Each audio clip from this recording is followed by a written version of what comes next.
Emily has written and produced content for many news outlets, including NPR, the New York Times, and the Washington Post, and that's just to name a few. Her work has won numerous honors, including a DuPont Columbia Award and a Casey Medal.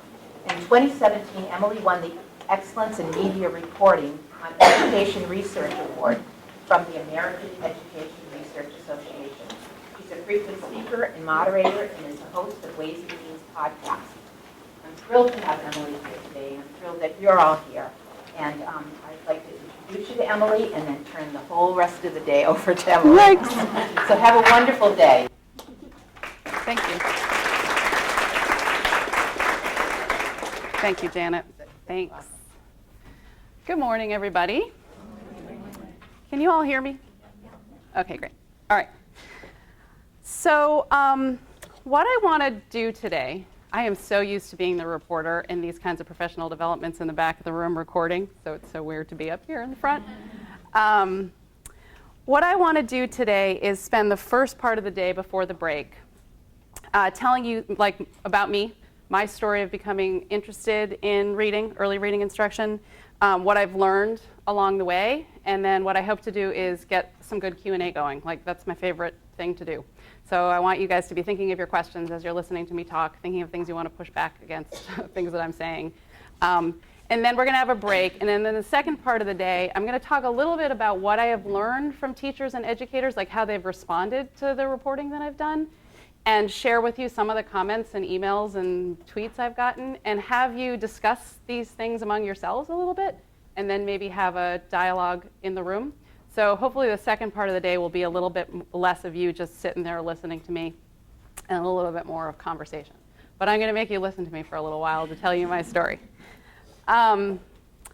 So discovering the reading science. So I am not an educator. I am not a teacher. I am a reporter. As Janet said, I've been a reporter for a long time. And for the past 10 years or so, I've been focusing specifically on education. That's all I do. I report on education. But even though I am not a teacher, I have spent, as a reporter, many, many hours in classrooms, and I have interviewed hundreds of teachers over the years and other educators. And I have to stand before you today humbly to say that I think education in general and teaching in particular is pretty much one of the hardest jobs that there is in America. And I think teachers are very often underappreciated and underpaid. Dana Goldstein, who is now the education reporter for the New York Times, observed a few years ago in a really interesting book that she wrote that she thinks teaching has also become the most controversial profession in America. And I think that she might be right about that. I don't really like battle analogies, but I think one of the reasons teaching is such a controversial profession is that teachers are sort of on the front lines when it comes to so many of the issues that I think are most pressing for the nation today. For me, those most pressing questions include opportunity and how it's distributed, equity and how it's achieved, and success and how it's accomplished. And the future of this country is quite literally sitting before all of you who are classroom teachers every day. What you do in your classrooms every day is critically important. It's really hard, and you don't get enough. You don't get paid well enough for it. You don't get enough respect. So I am coming to you to say that I am not a teacher. I am a reporter. I know a little bit about your job because I've talked to many of you over time. I deeply respect what you do, and I am not coming here to be critical of your profession. I am coming here to share with you sort of an aha story that I had as a reporter, a sort of shocking story that I had as a reporter as I got into this research. So I'm here to talk about early reading instruction. It's a controversial topic, to put it mildly. And I'm going to say things that I think a lot of you already know. I am probably going to say some things that you don't agree with or make you uncomfortable, and I want you to think about those things and push back and ask me about them. But my goal really is just to tell you what I have learned as a reporter about early reading instruction over the past 3 years. I have one of the best journalism jobs in the country because I do all long form projects, so I have a lot of time to really dig into stuff. So I have read thousands of pages over the last 3 years of books, reports, and articles about reading and the cognitive science on reading. I have at this point talked to, interacted with hundreds of educators and teachers, parents and researchers across the country. I counted it up the other day and I visited 9 states specifically on this topic of early reading. So I'm not a teacher, as I said earlier, but also as a journalist, I think my work is in some ways similar to being an educator because I am trying to spread knowledge and I am trying to help people understand complicated things. So I'm going to tell you the story about how I sort of discovered the science on how kids learn to read. So a few years ago, I really seriously knew nothing about this, just zero. Okay, so that's me because I've been a reporter in classrooms with kids and teachers. So I'll tell you a little bit about me. I've been covering education full-time for American Public Media, so we're mostly public radio since 2008. All my colleagues are actually based in Minnesota. American Public Media is basically the national programming unit of Minnesota Public Radio. I am based in Washington, D.C. because that's where I live and I didn't want to move to Minnesota. And it's a great place to be an education reporter. So I'm primarily a radio reporter. Janet said I went to Amherst College. I worked at WFCR in Amherst right out of college. And I was not my plan to be a reporter or work in public radio. I started doing it and I absolutely loved it. And even though I think I don't look that old, I am old enough that when I started, we were using like reel-to-reel audio tape and like razor blades. And we couldn't walk around the office with our, it's Massachusetts, so we like to take our shoes off, but we could get like our feet split open by razor blades because we were cutting tape. I ended up working at public radio stations in Massachusetts, Chicago, North Carolina. Now I'm in DC. And as the media world has changed, I've moved from just making like radio reports and programs to doing all the things that reporters have to do now, where I write online. There's always articles that accompany the pieces that I do, and now in more recent years, podcasts. So everything that I do can be read online, listened to as a podcast, and they also go out as programs that are aired on public radio stations around the country as 1-hour specials. In all of the years that I have been covering education, my main interests have been like equity, opportunity, and how people learn.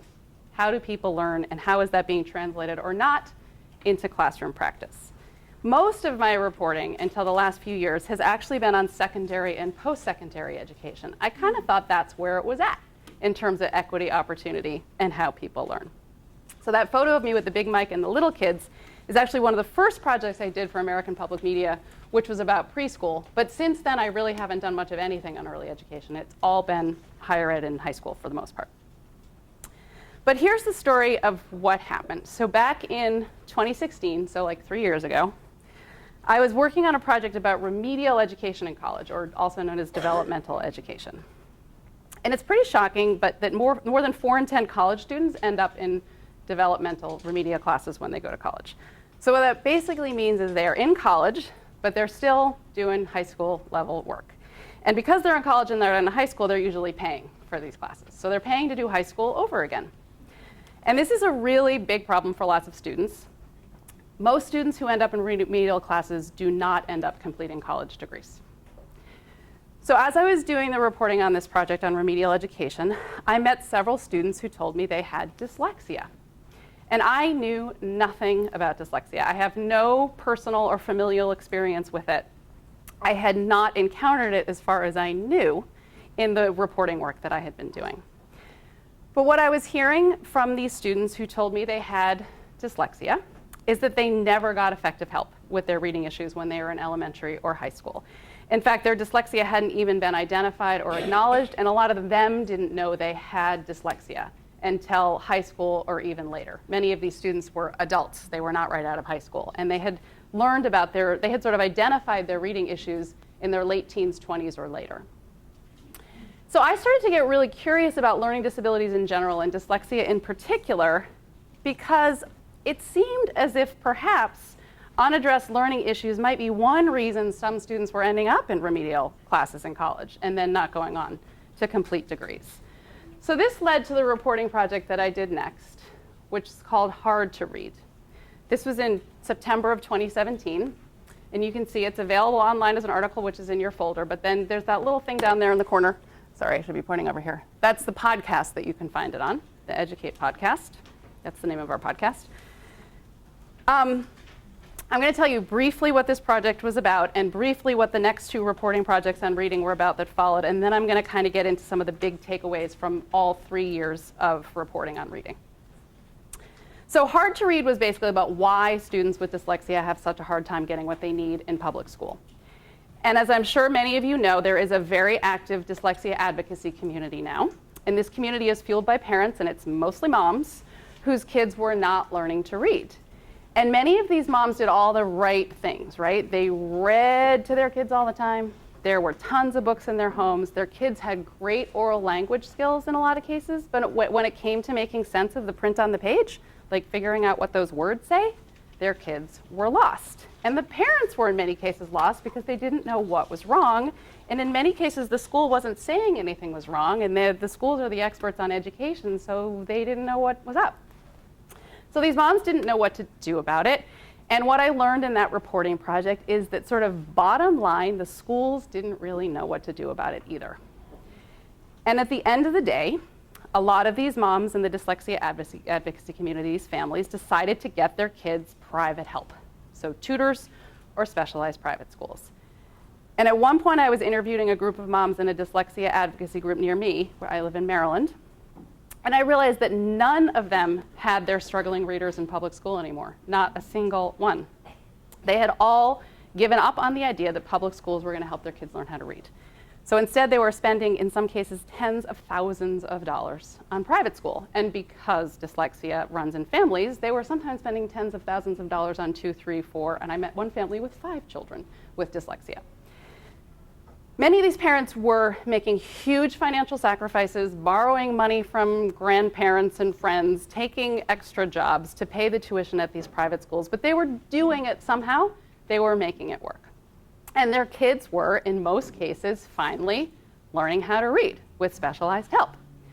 But if you're a kid from a low or even a moderate income family, private schools and tutoring are probably never going to be an option for you unless you sue your public schools and get them to pay for it. And that costs a lot of money and takes a lot of time, right? So there is no backup, there's no safety net if you're a kid from a low or moderate income family and you're not learning to read in school. At least if you're from a more affluent family, there's a backup, there's a safety net. It's called writing checks, right? So the equity consequences of failing to effectively address dyslexia, in particular in public school, was a huge aha moment for me and a huge thing that was fueling my interest in this topic and helped me see how this issue tied in so much to these other things that I have been interested in as a reporter for years.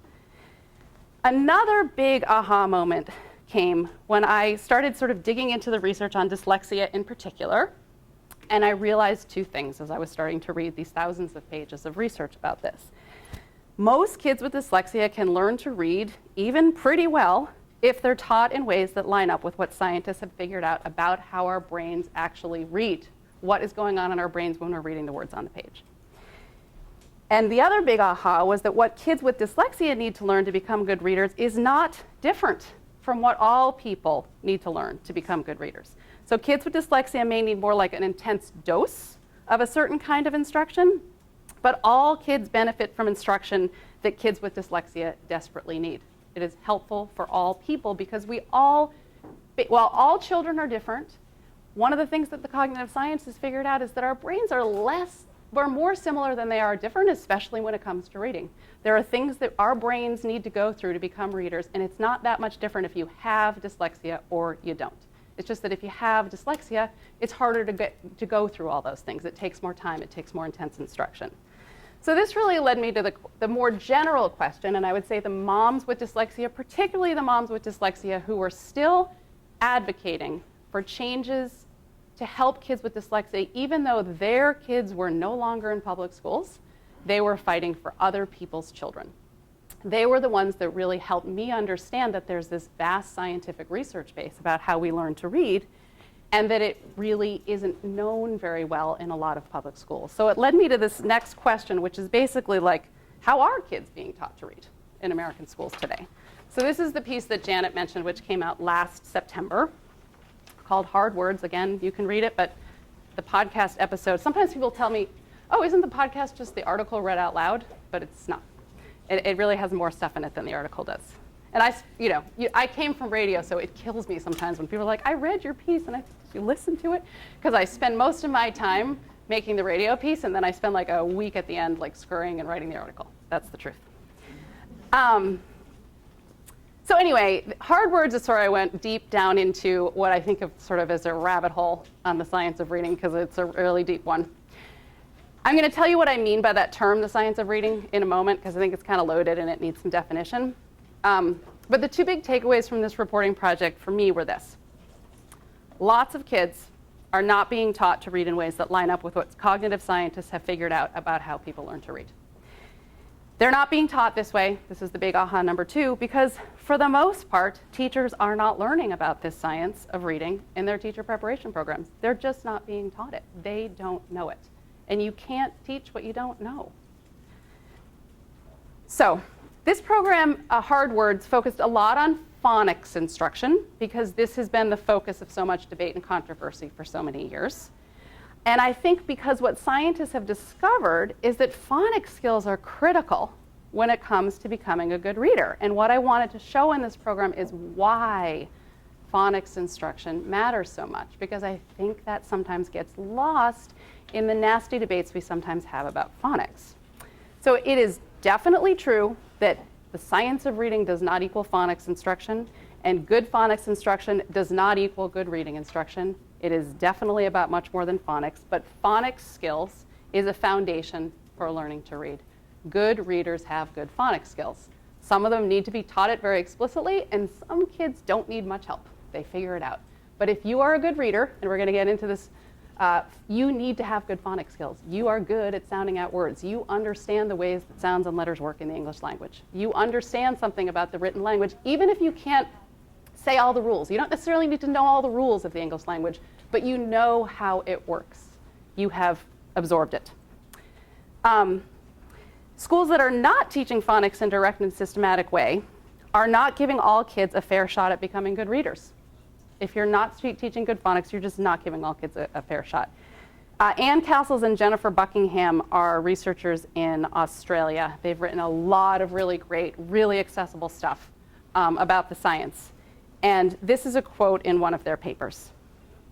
When children begin school, we cannot predict with sufficient accuracy which children will struggle to learn to read without explicit systematic phonics instruction, and which will not.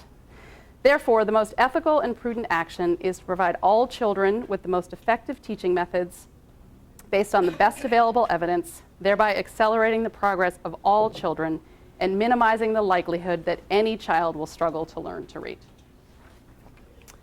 So this led to the next project, which just came out about a month ago. Should we shut that door? Is anyone bothered by that? Is that okay?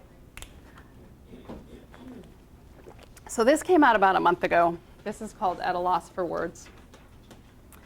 This project was sort of an attempt to dig even deeper into the quote-unquote science of reading. And one of the big takeaways from this project is that most schools do some kind of phonics instruction or word work these days, right? I think there are plenty of questions to be asked about the quality of the phonics instruction, whether teachers have good materials to use to teach phonics, and whether teachers have received effective training in how to teach phonics, and probably even more significantly, whether teachers have been taught what they need to know about the structure of the English language to be able to teach phonics well, because it's not easy. But if you're just asking the question, do schools teach phonics? Do they have that box checked? Not all schools do, but the answer to that I have taken away from my reporting is yes, most schools have been able teach some kind of phonics or word work, right?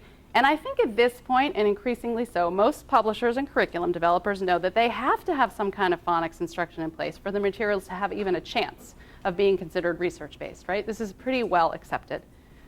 But the question in A Loss for Words is, okay, you're teaching phonics. What else are you teaching? Just because you have added phonics instruction does not mean that your reading instruction aligns with the quote-unquote science of reading. So what is science of reading? So there have been a bunch of national inquiries. Perhaps the best known thing when you talk about the science of reading is the National Reading Panel, which was actually kind of a long time ago, 20 years ago now almost, right? Okay. But it's widely known. Most educators seem to know about this, although I have to say, sadly, in Hard Words, I reported on a study of teacher preparation in Mississippi. And the woman who wrote the report interviewed deans and faculty across the state of Mississippi. And while virtually all, but not all, knew about the National Reading Panel, most of them admitted they'd actually never read it. Okay? So the other thing is that many people are not aware that there were similar big inquiries in the United Kingdom and Australia. And they came a little bit after. So those are links to those, and they're totally worth reading. All of these reports are worth reading. But they are not the end-all and be-all of what research says about reading instruction by a long shot. At this point, they're all kind of old. In some circles, the National Reading Panel is controversial, just because I think it was such an important little sort of piece of what went on during the reading wars, right? So you can find plenty of people today that say the National Reading Panel report has been debunked, okay? As a reporter, I will tell you there is no credible evidence that the National Reading Panel has been debunked. The basic findings of the National Reading Panel have held up very well over the past 20 years. But that said, there are lots of places to turn for more recent and more nuanced discussions of exactly what the scientific evidence says about the process of learning to read and what that means about how kids should be taught. So the bottom line is when people ask what is the science of reading and they answer it's the National Reading Panel, they are leaving a lot of research on the table. Like you could take the National Reading Panel away and point them to a whole bunch of other places and establish the body of evidence on the science of reading. So in some cases, like, not to dismiss the National Reading Panel, but since it's so controversial, like, okay, let's leave that behind, we'll go somewhere else. Okay. So here's a bunch of other stuff. This is all in your, it's a little hard to see, but they're all hyperlinks, which is going to obviously not in your printout work, but the links are there to all of these articles. So these are just some more recent articles, mostly more recent articles. The one at the bottom is from many years ago, that provide a really good overview of the science. They're not too sciencey, like they're pretty good general-ish audience kind of articles, I would say, and they're full of lots of references and citations, so just look at the end if you want to read more. They're all freely available on the internet. That's one of the reasons I chose them. That's part of the issue, I think, with the science, is sometimes getting access to these articles. But a lot of times the articles that are behind paywalls, you don't really need to read those, in my opinion. There's like free stuff that gives a good overview of it all that you can go to. And there are lots of really good books. I'm sure many of you have read these books. You can find references to these books on the websites for my articles. There's a whole bunch of footnotes in At a Loss for Words. You can go down the rabbit hole with me if you want. The Hard Words and Hard to Read websites both have sort of resource sections at the end which list books and articles that I referred to. Probably many of you know about Mark Seidenberg's book. He's a cognitive scientist in Wisconsin. He wrote a book, I think it's like 2 or 3 years ago now, 2017 I think, called Language at the Speed of Sight, which is really good. He does a good job. He does a pretty good job translating the science. He gets a little bit off into the weeds, and kind of wish I'd been his editor because I would have reorganized the book a little bit, because I think it's a little intimidating at first, but keep going. I would put the end at the beginning. He goes into a lot of stuff about the English language, which is fascinating, and stuff that's really good to know if you're a teacher. But I think he kind of gets to the heart of the matter by the middle and the end of the book. And then I'm sure many of you are familiar with David Kilpatrick's work. He's really hot right now, but his book is also really dense and hard to get through. Essentials of Assessing, Preventing, and Overcoming Reading Difficulties. But it's actually really well organized. It's got great notes in the end, and it really, once you get through it once, you can go through it and use it as like a reference guide. It's just got, and he just really goes over the research really well. So this term, the science of reading, I've really kind of wrestled with this a lot in my reporting, or like science of reading and research on reading. It's really hard when you're a reporter because you have to find shortcut ways to refer to these things, but I know they're loaded terms and it's very difficult. I mean, there's a lot of research on reading and literacy out there, right? And it doesn't all lead down the same road, the same conclusions about how reading works. People who advocated for whole language back in the 80s and 90s had research and studies that supported their views on reading, right? So when it comes to early reading instruction, especially the sort of whole language versus phonics debate, I think there was a sense, maybe even kind of after the National Reading Panel, well, like you have your evidence and I have my evidence and we'll just agree to disagree. And that was kind of the truce a little bit. I think when this happens, kids are the casualties. They're the true victims of everyone just being like, we'll just agree to disagree. There's actually just such a huge body of evidence that shows really quite clearly how kids learn to read and what they need to be taught to be able to do it. And right now, a lot of kids in this country are not learning well because they are not being taught in ways that line up with the science, not because there are so many kids with severe dyslexia who just can't do it. They're not, it's not 1 in 20, it's not 1 in 5. 1 in 5 kids don't have dyslexia. A lot of those kids just aren't being taught to read. And beyond the 1 in 5, there are a lot of kids who are struggling and they're going way under the radar. They could be much better readers.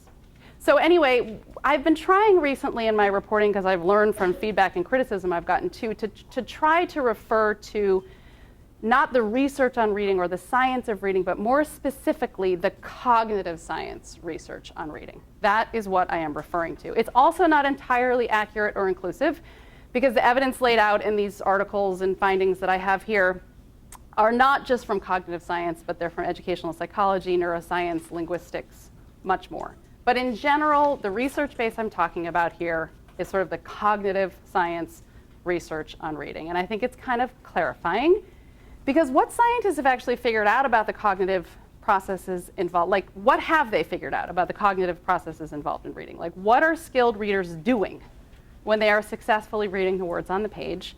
How did they learn to do that? How do we learn to read? And what does that mean about what kids should be taught to, in the words of Ann Castles and Jennifer Buckingham, who I referred to before, accelerate the progress of all children and minimize the likelihood that any child will struggle to learn to read? That's what we want to be doing. I'm just going to say a little bit about phonics. I think phonics is sort of like the lighter fluid in the debates about reading. It's like sends everything up in flames. It did, and I think it still does. I continue to hear from sort of some whole language originalists that phonics instruction isn't needed, that it creates word collars, that phonics instruction doesn't lead to any gains in reading comprehension. They tell me the evidence on phonics presented in the National Reading Panel was weak. On this slide here are some sort of more recent useful articles that synthesize the research on phonics, which is really worth reading. I think especially because these get into why phonics instruction is so critical when it comes to learning how to read. And I'll highlight in particular the last one, which is the brief from the International Literacy Association, which came out just this summer. I don't know if people are familiar with that. You know, the ILA has historically been associated with many people and publications that have dismissed or minimized the importance of phonics instruction over the years. And this most recent position paper is, from what I know, a very thorough and nuanced piece that strongly supports explicit and systematic phonics instruction. It's also really well written, in my opinion. And here's how it begins. Learning to read can, at times, seem almost magical. A child sits in front of a book and transforms those squiggles and lines into sounds, puts those sounds together to make words, and puts those words together to make meaning. But it's not magical. English is an alphabetic language. We have 26 letters. These letters in various combinations represent the 44 sounds or so in our language. Teaching students the basic letter sound combinations gives them access to sounding out approximately 84% of the words in English print. Of course, equal amounts of time need to be spent on teaching the meanings of these words, but the learning of these basic phonics skills is essential to becoming a fluent reader. It's actually kind of a remarkable statement coming from the ILA if you followed at all the politics of reading over the past 40 years in America. Anyway, why has there been so much fighting about phonics? You know, these fights did not begin with the reading wars of the 80s and 90s. They go back hundreds of years. And I think one reason there has been debate for so long about phonics is really because for most of human history, no one understood how the reading process works. No one knew how we read and how we learn to do it. In fact, for most of human history, no one read, because we didn't have written language. So written language is a relatively modern invention just a few thousand years ago. And that's like last week in the course of human history. Really, reading has not been around for very long. And what scientists have figured out is that we are not born with brains that are wired to read. It's just not something we were meant to do. It's not something we're evolved to do. It's not something that develops naturally, right? So it is unlike spoken language in this way. Spoken language and written language are really different. You surround a baby with spoken language, and she is going to learn to talk unless she is hard of hearing or has some other cognitive deficit, right? It will just happen, surround a child with talking. But if you surround a kid with books, she will not necessarily learn to read. Exposure is not enough when it comes to learning reading. Kids have to be taught how to read, and they actually have to rewire their brains a bit to be able to do it. So our brains change when we learn to read, and the imaging studies are fascinating on this. You can see differences in non-reading brains and reading brains. You can see the differences from children to adults, and you can also take non-literate adults and compare them to reading adults, and there are differences in their brain. You change your brain when you learn to read. So I think we fought about phonics for so long because we just really didn't understand the role that phonics skills play, right, in helping to change our non-reading brains into reading brains. We just didn't get how important it was. But now we know because of the cognitive science research on reading. And cognitive scientists have not figured out everything about reading, and they certainly haven't figured everything about how to teach reading, and we're going to talk about that in part 2. But they have figured out a whole lot. It's truly fascinating, which is the other thing that has motivated my interest in this for 3 years. I think it is critically important in terms of getting equity and opportunity right, but it's also just fascinating, so I've just had a really good time over the last 3 years learning about this stuff. And it was really, truly shocking to me as a reporter to learn all this stuff and to recognize that for the most part, teachers are not being taught this science in their teacher preparation programs. That is shocking. They are not being taught the science on the job. In fact, teachers are often being taught stuff that is actually at odds with what the science says, right? They're learning in their teacher preparation programs on the job, and from their curriculum materials, they are actually learning wrong ideas about how reading works. That is shocking. So what does the science say? I know a lot of you know this, but I'm just going to take you through it, because even every time I go through it, I have new ahas about it. But I think a good place to begin is just this simple view of reading. I'm sure you know it. There are a lot of educators who do not, and I have not run into many teachers who've learned about this on the job. Many of them have learned about it on their own. I didn't know anything about it. It was super helpful for me, so I'm just going to go through it. So it's a model. It was first proposed in 1986, which is a long time ago, by researchers Philip Goff and William Tumner. And they proposed this model. In some ways, they proposed it because we were in the middle of the reading wars, right? They were trying to clarify the role of decoding in reading comprehension. So everyone agrees that the goal of reading and teaching reading is to comprehend text. I know of no one who disputes this, no one who does not think that the goal of reading instruction is getting kids to comprehend what they're reading. That is absolutely the goal. The question is, how does a little kid get there? And how do we as skilled readers do that? So the simple view proposes that reading comprehension is a product of your decoding skills and your language comprehension. So decoding is basically the ability to identify words in print. As a skilled reader, you don't actually decode or sound out every word you see. But to be a skilled reader, you must have good decoding skills. I'm going to talk about that a little bit more in a minute. But basically, the decoding side of the simple view of reading is you see the letter string R-E-A-D-I-N-G, and you decipher or recognize that as the word reading. That's decoding. Language comprehension is the ability to understand spoken language, so that thing that develops naturally if you're surrounded by lots of talking. So when someone says to you, she is reading the book, you know that what the verb means in that sentence. You know what she's doing. So the simple view says that if you have really good language comprehension skills but zero decoding skills, your reading comprehension will be 0, because 0 times anything is 0, right?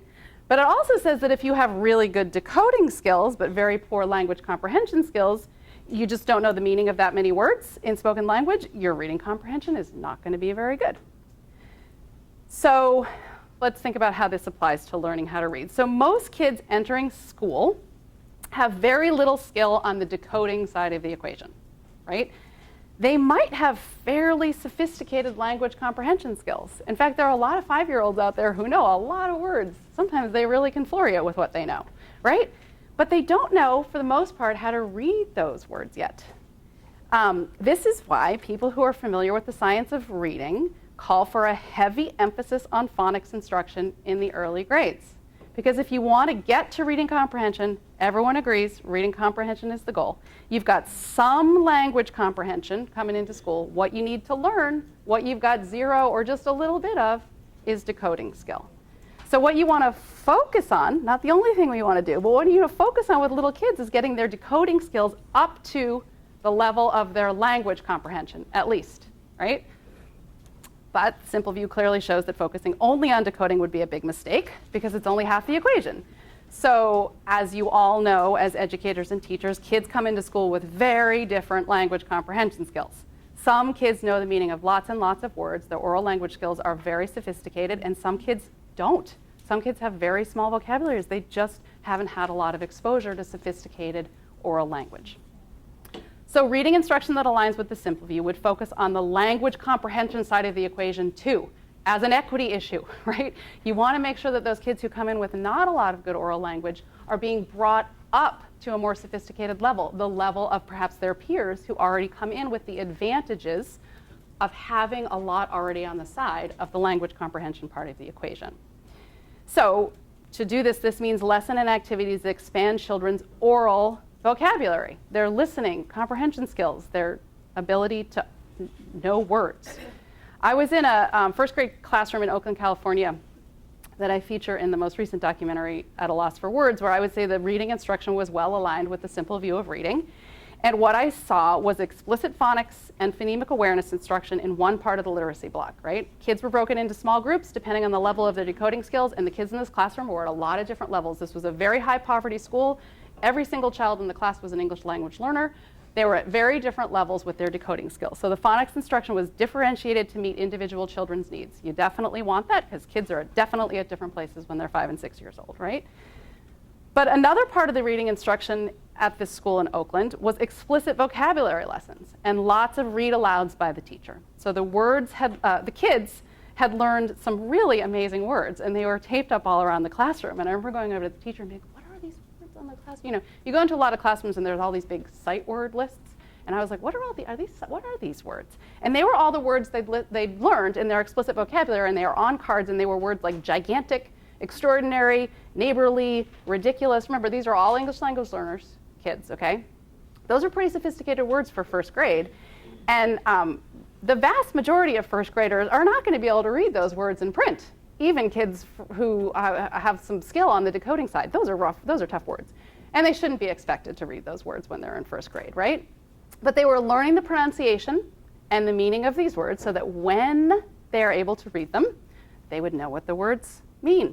So they wouldn't be word callers. You give them decoding skills, they can decode, but they don't know what they mean. Well, you make sure that they're learning a lot of words so that they do know what they mean when they can finally read them.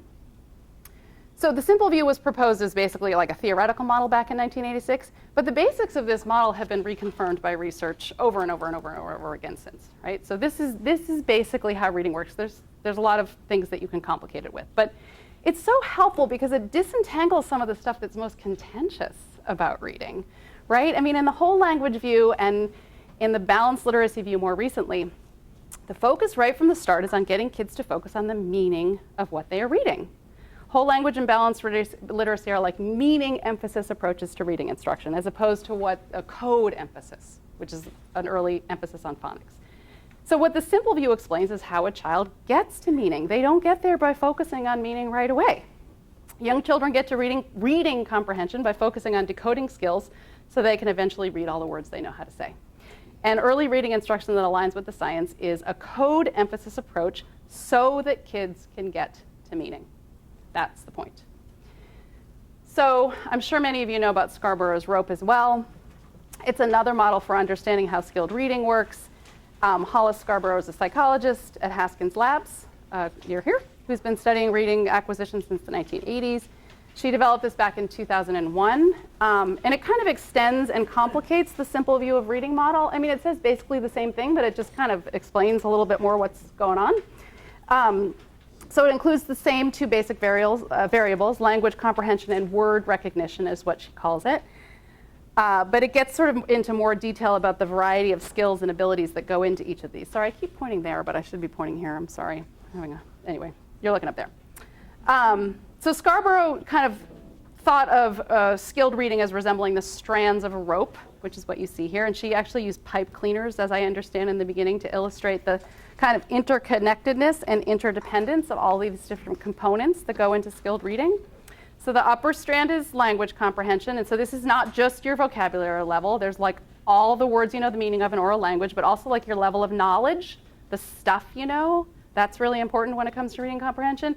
And your understanding of sort of like how writing works, how language works, language structure, grammar, your ability to like make inferences, understand metaphors. All of these things go into your language comprehension side of the equation. And then the lower strand is that word recognition strand.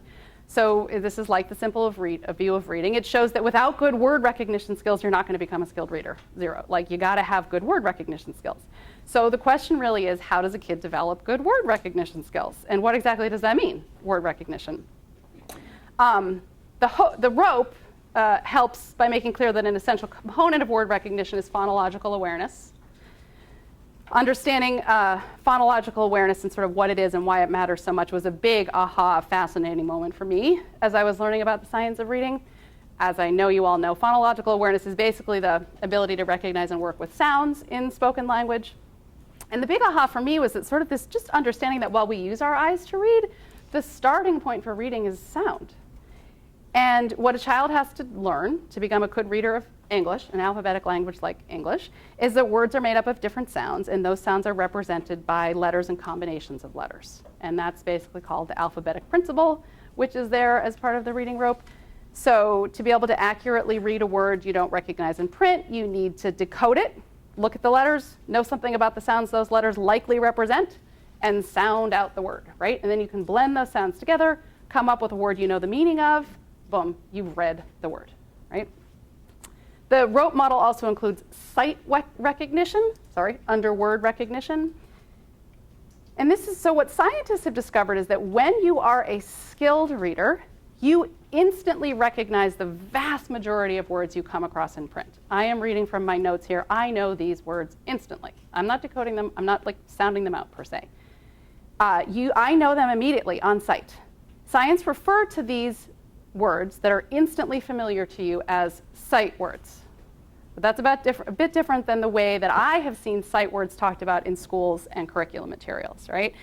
In schools, sight words typically seem to be words that kids are supposed to memorize. These are high frequency words that kids will come across a lot in their reading, or words with unusual spellings that are difficult to decode. And in a lot of the schools I've visited, kids will come home with these words on flashcards. They'll be posted in the classroom.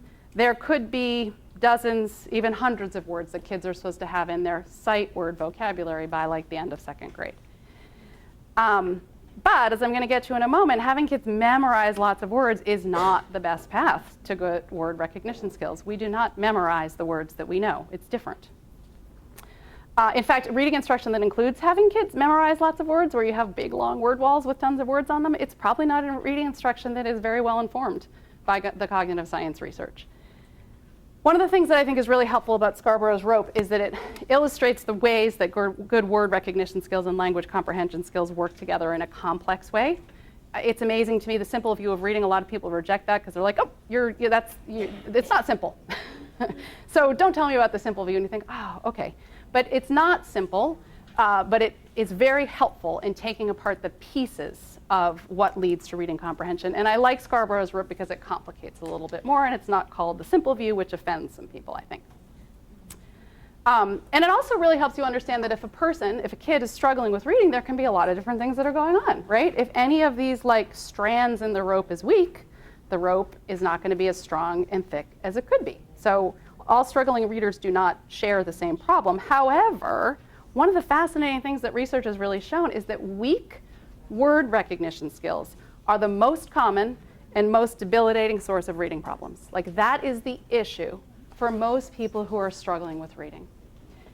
In other words, the root cause often goes back to poorly developed word recognition skills. Now, this gets kind of complicated because sometimes you'll come to a struggling reader and be like, they can sound out a lot of the words. But it still might be that the issue goes back to weak phonics and phonemic awareness and the things that you need to develop to get to good word recognition. Even if they can sound out a word. It doesn't mean that they've gotten all the skills and they've done this thing I'm going to talk about in a minute that makes it possible for them to instantly know those words when they see them. Kids also, may have language comprehension issues. But when children do not get off to a good start with decoding, the decoding side of things, it has an impact on the continued development of their language comprehension, right? Ultimately, they may be weak on the language comprehension side because they're weak on the decoding side.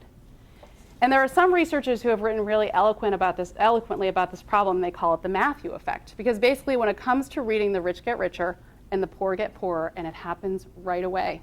It happens really young. I'm sure you've seen it in your classrooms among kindergartners and first graders. And here's how it works. If you come into school with lots of language comprehension, but you struggle with the decoding part, your ability to continue to develop language comprehension may be impeded, because one of the best ways to increase your knowledge and your vocabulary and your reasoning and your literacy knowledge and your understanding of the structure of language is through reading. If you come into school weak on the language comprehension side, but you are taught how to decode, you have just been given the gift that is your best bet for gaining knowledge and vocabulary and all the other things because you can read the words. This is why equity in education begins with good phonics instruction in the early grades. It is perhaps the most important thing you can do as a teacher to try to even the playing field between kids who come from homes that give them an edge on the language comprehension side of things and kids who come from homes that may not be as rich and resourced when it comes to vocabulary development and access to knowledge. Good phonics instruction is where educational equity begins. It does not end there, but it is absolutely the foundation. So I told you before that most schools seem to be doing some kind of phonics instruction these days. And that means that we must be on the right path, right? Reading instruction is finally aligned with the science. Everyone fought about phonics for so long. There were lots of fights about whether to teach it. Now everyone seems to mostly be teaching it. They've bought a phonics program. We're all good. But I don't think so. Because while more and more schools are adding a 20, 30-minute phonics block, what I also see in a lot of schools are things like this. So this is Skippy and his friends. And these kinds of reading strategies, I'm sure you know, are everywhere. They're on posters in classrooms. They're on bookmarks that kids get sent home with. They're on Pinterest. They're on Teachers Pay Teachers. They're everywhere. These kinds of things are everywhere too. Something happened. Talking. It's something with the Zoom. Hello? I think someone muted themselves. Hello, people on Zoom. Someone on Zoom is unmuted. We have other people joining us, so secret people. Okay. I don't know how well you can see this. This is something I got from what parents can say to readers. I see this kind of stuff all the time, right? These are all the strategies for kids to use when they come to a word they don't know. They seem sensible enough, right? You get to a word you don't know, what can you do? You can look at the picture to try to figure out what the word might be. You don't want to completely guess, so you can look at the first letter. You can look at how the word begins. That'll narrow your choices down. You can check to see if you were right. You can reread the sentence using the word, see if the sentence makes sense. If you're stuck, you can just skip the word, move on. Hopefully you can get the gist of the sentence anyway. What is the theory of how reading works that these strategies are based on? What's the idea about how kids learn how to read words? This was what became very interesting to me. So, this is the 3 cueing system. These strategies are rooted in a theory about reading that came to be known as 3 cueing. And the idea is that readers use 3 different kinds of information or cues to identify words as they are reading. This is sort of a model of skilled reading, like what people who are good at reading do. It was originally proposed by an education professor named Ken Goodman back in 1967 at the American Educational Research Association conference in New York. And he writes about it in this paper. It's called Reading, a Psycholinguistic Guessing Game. And in the paper, Goodman basically rejected the idea that reading is like a precise process that involves exactly perceiving the letters in words or exactly perceiving words, right? He argued that as people read, they make predictions about the words on the page using these 3 different kinds of information or cues. So they use the graphic cues, like what do the letters tell you about what the word might be. You can also use syntactic cues, what kind of word could it be? Like, for example, like a verb, a noun, an adjective. Or semantic cues, what word would make sense here based on the context of the sentence. So what Goodman wrote in his paper is this. Skill in reading involves not greater precision, but more accurate first guesses based on better sampling techniques, greater control over language structure, broadened experiences, and increased conceptual development. As the child develops reading skill and speed, he uses increasingly fewer graphic cues. So he relies less and less on the letters. And this was a bit of a new twist on prevailing ideas about how reading works. Back in the time when no one really knew, still no one really knew how it worked. And this idea, this cueing idea, became the theoretical basis of the whole language approach to teaching reading. This is sort of the foundational theory of word reading in whole language. For the couple of centuries previous to the introduction of whole language, the debate about reading and how to teach it had focused on these other two sort of big ideas. So one idea is that reading is a visual memory process, and the teaching method associated with that is whole word, which is not the same thing as whole language.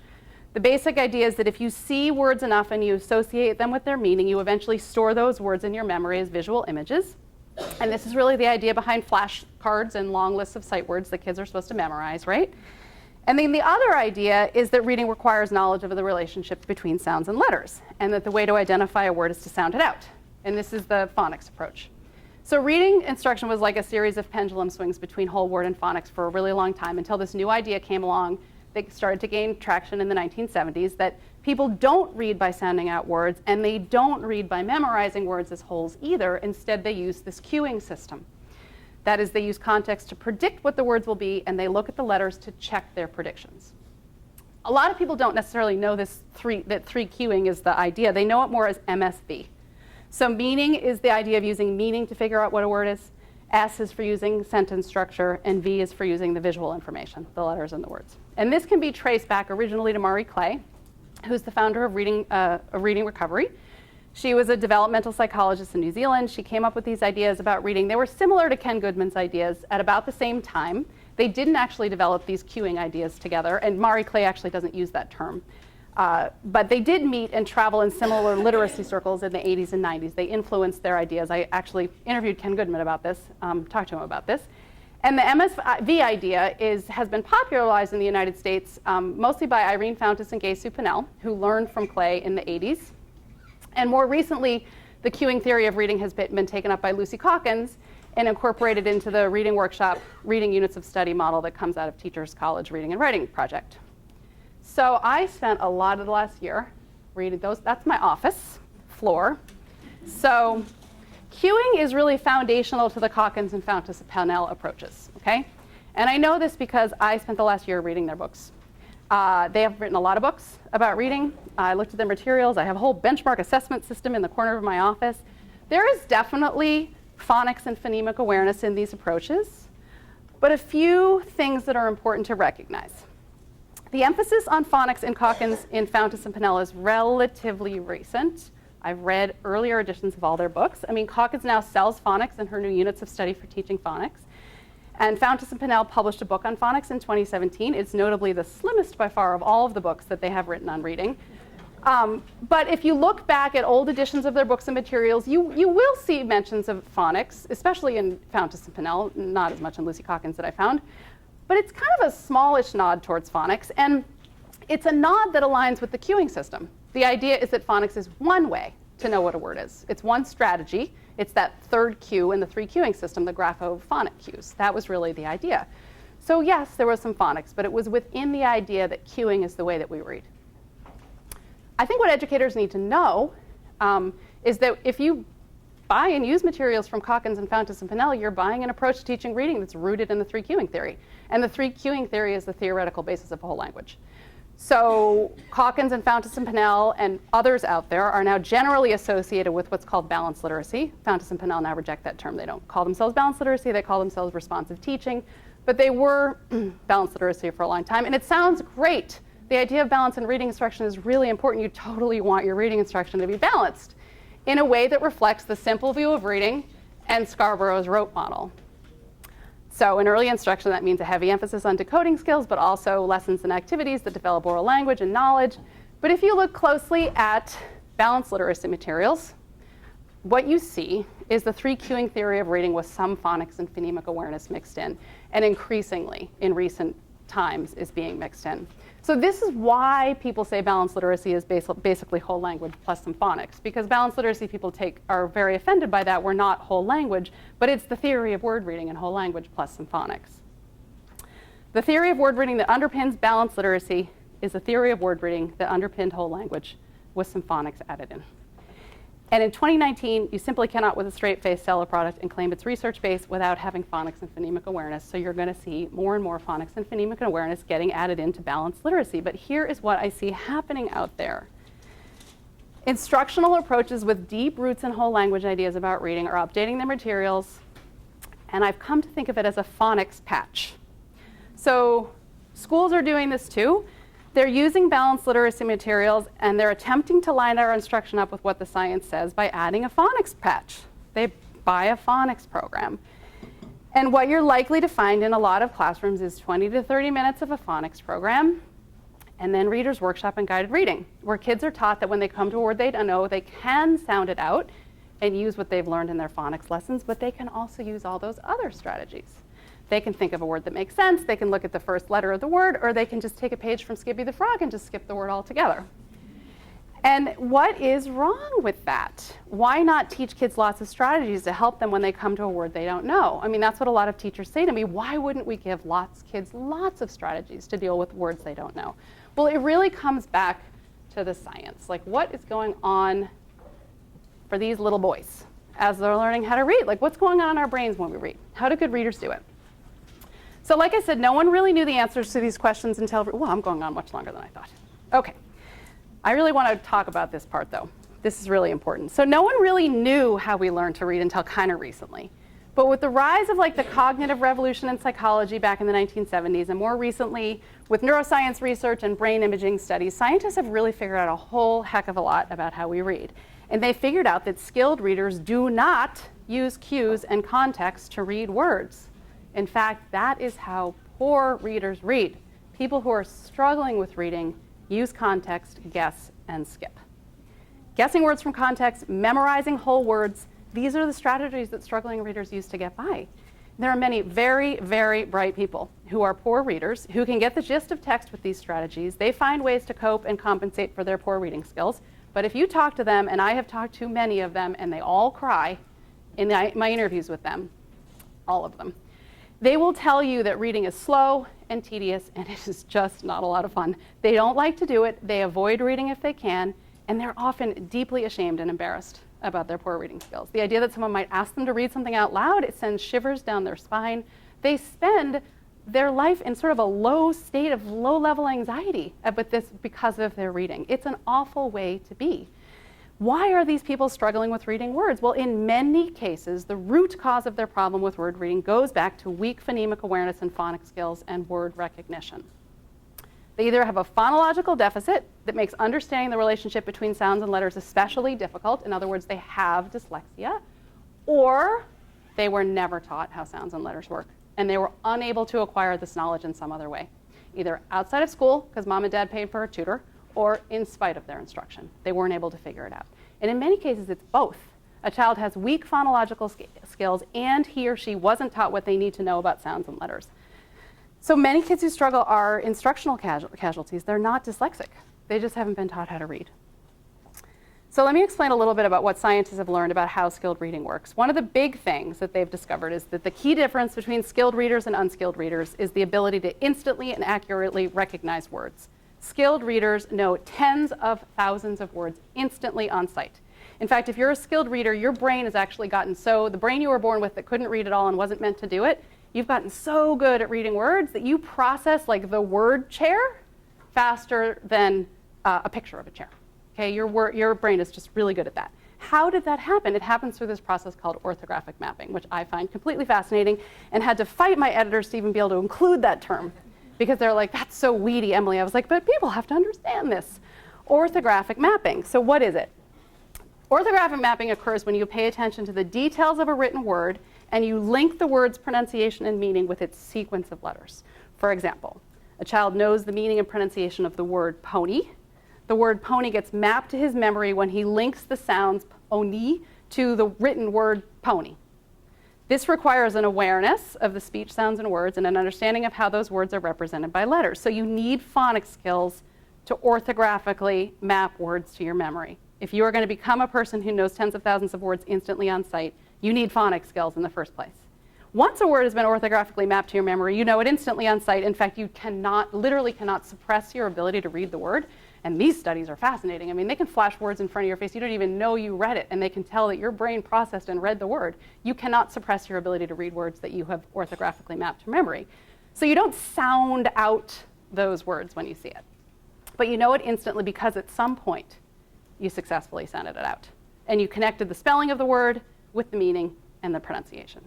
So by the time a kid gets to like around second grade, David Kilpatrick talks about this in his book really well. A kid who doesn't have a major phonological deficit or other learning disability and has acquired good basic phonics skills needs just a few exposures to a word through both its pronunciation and its spelling, and the word is mapped to memory. Every time you see that word from now on, you know it instantly. The more words, and this is so key, the more words a reader maps to her memory this way, the more she can focus on the meaning of what she's reading. And that's what we all want to get to, right? You're not using your brain power to identify words. You're using your brain power to focus on, to understand what you're reading. And so often the debates about reading get locked in an argument about whether teachers should focus on helping kids learn to read words or whether they should focus on kids being able to comprehend what they're reading. But how can you fully comprehend what you're reading unless you can accurately read the words? And what orthographic mapping shows is that good, deep comprehension is enabled by automatic word recognition. Automatic word recognition is not enough to get you to comprehension. You need knowledge, you need vocabulary too. But if teachers don't focus on getting kids good at reading words, teachers are not giving kids the tools they need to be able to comprehend text. And if teachers teach kids to read using the 3 cueing system, which is happening all over the country, they're actually impeding the orthographic mapping process. And this is how it works. So these are some first graders in Oakland, California. I'm going to tell you a story about a literacy coach who worked with these girls and many other kids, and she came to see that teaching the cueing system was actually making it harder for her students to learn how to read. The coach's name is Margaret Goldberg. She was hired in 2015 by the Oakland Unified School District to teach leveled literacy intervention, which is a small group approach for struggling readers created by Fountas and Pinnell. It borrows heavily from reading recovery, which I'm sure you know is a one-on-one approach for struggling first graders. So people who have taught reading recovery and LLI have described LLI to me as reading recovery adapted for small groups. LLI, as I said, includes some phonics and phonemic awareness instruction for sure. It also teaches kids that when they come to a word they don't know, they have lots of strategies for figuring out the word. So sounding it out is one strategy, but they can also use pictures and context and other cues to try to come up with a good guess. So Margaret Goldberg started teaching LLI, and around the same time, she found a bunch of unopened material sitting on a shelf in her school, just gathering dust. I'm sure you guys know about that. And it was a program called SIPS, which stands for Systematic Instruction in Phonological Awareness, Phonics, and Sight Words. So it's a systematic phonics and phonemic awareness program. It doesn't teach any cueing. It teaches kids that when they come to a word they don't know, they sound it out. And this is key. Kids practice reading in decodable books that contain words with spelling patterns they've been taught so they don't have to guess at words. Part of the problem is the books we give kids. If you give kids books that don't have words in them that they can read, they gotta use context to figure out the word. They have no other way to read them.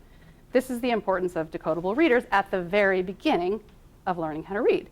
So Margaret started teaching some of her groups LLI and some of her groups SIPs, and she started to notice differences between the two groups of kids, not just in how well they were reading, but how they were thinking about their reading, right? How they approached it. She and a colleague started recording these kids talking about what makes them good readers, and I'm gonna play this video for you. So Mia's on the left in the white shirt. She was in the SIPS phonics program where she was learning phonics and no cueing. And Jabria is on the right in the pink jacket, and she was taught the cueing system. Here's what they say. Yes, what makes you good readers? I learn a lot. Because I look at the pictures and I read it. Do you remember when you were little and you didn't know how to read? Yes. Like when you started kindergarten? Yeah. What helped you learn how to read? How did you learn? By looking at the pictures, Anything else? looking at the words and sounding them out. So from the mouths of babes. So she was seeing this over and over in her two groups of kids. groups of students. So one group of kids was taking away from their reading instruction that reading is about looking closely at words and sounding them out. And another group of kids was learning that when you come to a word you don't know, you don't have to look at it carefully to connect the spelling with the pronunciation and the meaning. Instead, you can look away from the word. You can look at the pictures. You can look at the other words in the sentence. You can search around for clues to help you identify the word. And the answer to what the word is not necessarily in the word itself. The answer is in the context. So you see how this could impede the orthographic mapping process? Because orthographic mapping requires you to look carefully at words so your brain links the spelling with the sounds and the meaning. And once you do that enough times, the word is stored in your brain and you don't have to use any conscious effort at all to figure out what the word is. When you see it, it's instant and automatic. It seems like you're not attending to the letters in the word, as Ken Goodman said, but experiments, many of them show that you are actually attending to the letters in the word. It's just very, very fast and automatic. And you are a skilled reader because you are so automatic and quick at recognizing words you see instantly. One of the reasons I think there's so much confusion about reading is that it seems like it seems like what people are doing when they read is not quite what they're doing. So for example, when someone is a skilled reader, recognizing words is so quick and effortless that it seems like they're taking in words as whole images as they go. It seems, as Ken Goodman wrote in 1967, that as we develop reading skill, we use increasingly fewer graphic cues, but it's not true. Our brains are still processing all the letters and words. That's how we instantly know the difference between horse and house, for example. All kinds of words that just have one letter difference. You know it automatically. You know it very, very quickly if you're a good reader.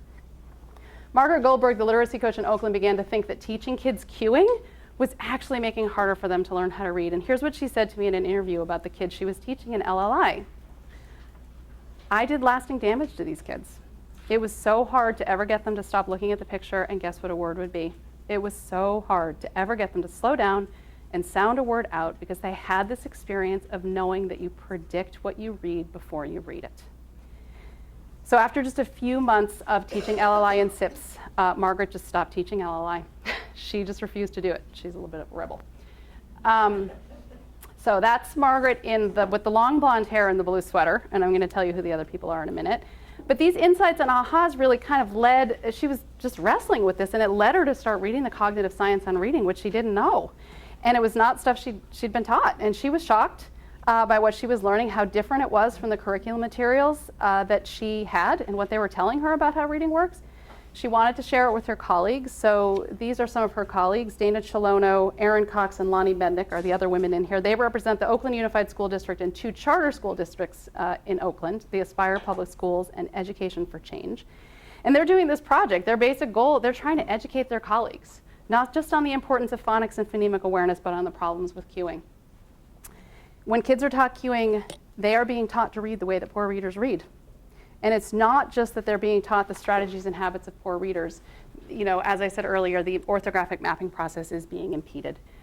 Because as soon as you're telling a kid to look at the picture and look at the context and check the first letter, you're actually drawing their attention away from the word, and the word is what they need to look at and understand to facilitate orthographic mapping. So what's happening right now across the country in many balanced literacy classrooms is kids are being taught phonics and they're also being taught cueing.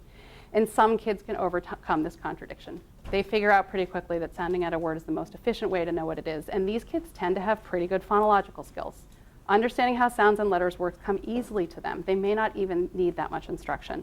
They drop the cueing strategies and begin building that big bank of sight words that is completely crucial for becoming a skilled reader with good comprehension skills. But some kids cling to cueing because those are easier at first. And phonics is hard. Sounding out words is hard. Margaret actually says, like, for bad people in the world, there's a special place in hell where you just have to listen to kids sound out words all day long. Because it's just awful.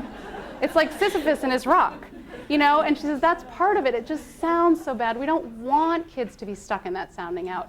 But you need kids to be doing that. They need to grunt and groan their way through words to get them automatic in their brain. By using cueing strategies and memorizing a bunch of words, lots of little kids can look like good readers. Smart little kids. Then they get to 3rd grade, their books begin to have more words, longer words, and fewer pictures, and they're suddenly stuck. They haven't developed their phonics skills. They're not good at sounding out words. Their bank of known words is already limited and smaller. The Matthew effect has kicked in big time. Reading is slow and laborious, and they don't like it, so they don't do it if they don't have to. And while their peers who have mastered decoding early are reading and teaching themselves new words every day, the kid who clung to the cueing approach, they're falling further and further and further behind.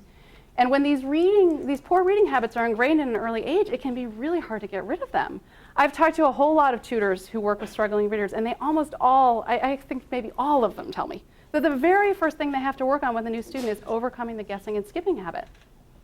Either because the students have been explicitly taught cueing, they have literally been taught good readers do these things when they don't, or they came up with these reading strategies on their own because no one taught them how sounds and letters work.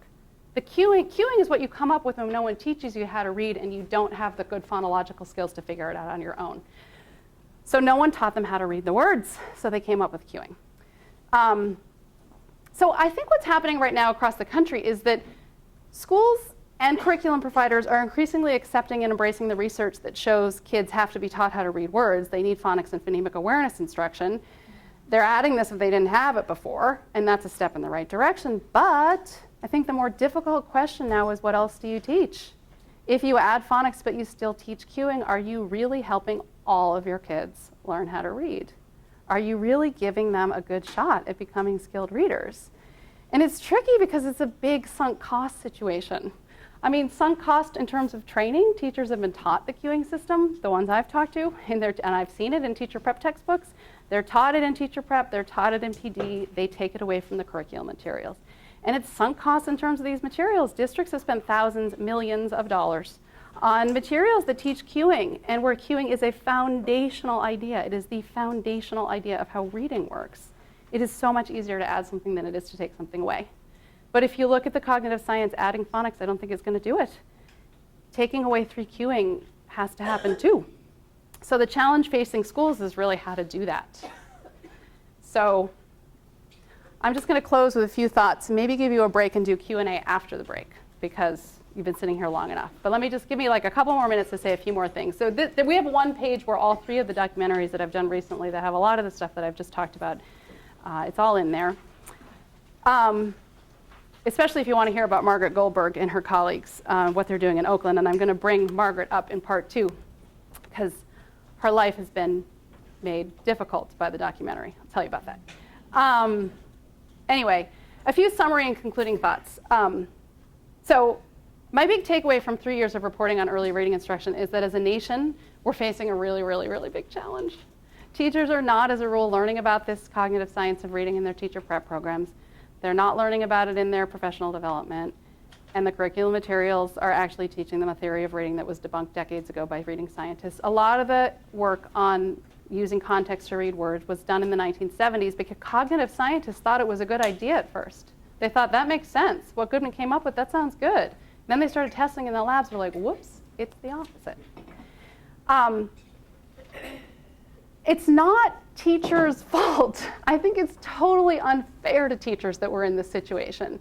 They've not been given the tools and knowledge they need to be able to teach reading well. And what teacher does not want the best, most up-to-date information and materials to be able to teach reading? I mean, what teacher doesn't want her kids to be able to learn to read? I don't know of anyone. The cognitive science on reading has been around for decades. This is why this is so shocking. Parents of struggling readers across the country have discovered this science because they've gone on a search for answers as to why their kids weren't reading, because the schools were not providing them with answers and were not providing them with the help that they needed for their kids to read. And they've started to organize and put pressure on states and districts to improve reading instruction. And in some places, teachers are starting to join them.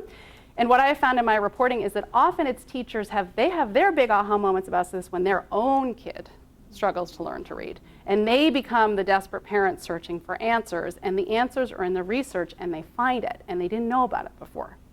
And cognitive scientists have not figured out everything there is to know about reading. They certainly have not. And they do not have all the answers when it comes to how to teach reading. In fact, they don't really have any of the answers on how to teach reading, right?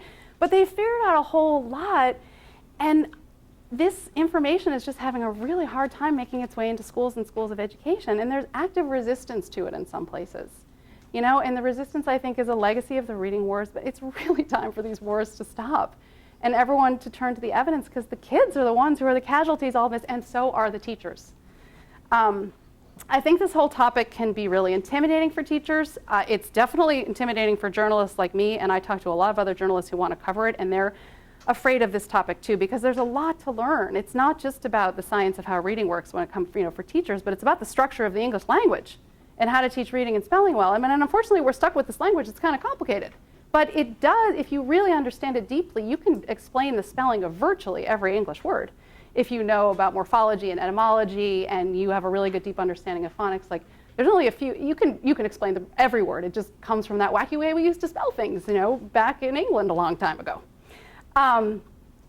Anyway, I do think some teachers kind of wish this would all go away because it's daunting and they don't want to change practice. One person recently wrote to me on Twitter, as the conversation around reading practice builds, I'm worried that we're losing a lot of teachers right now. And then another person responded this way, and this is what I'm going to leave you with before the break. She wrote, I often wonder if there's a way to reframe the conversation, to portray this as an absolutely amazing time to be in education, a moonshot, to say helping every kid read proficiently is hard and means doing things in a new way, but we can do it. Anyway, that's the end. I'm going to let you process that. Please think of your questions. We're going to start with Q&A in the second part, and then I'm going to go into some of the teacher comments if I get there, depending on how much y'all want to talk about. Okay? Thank you.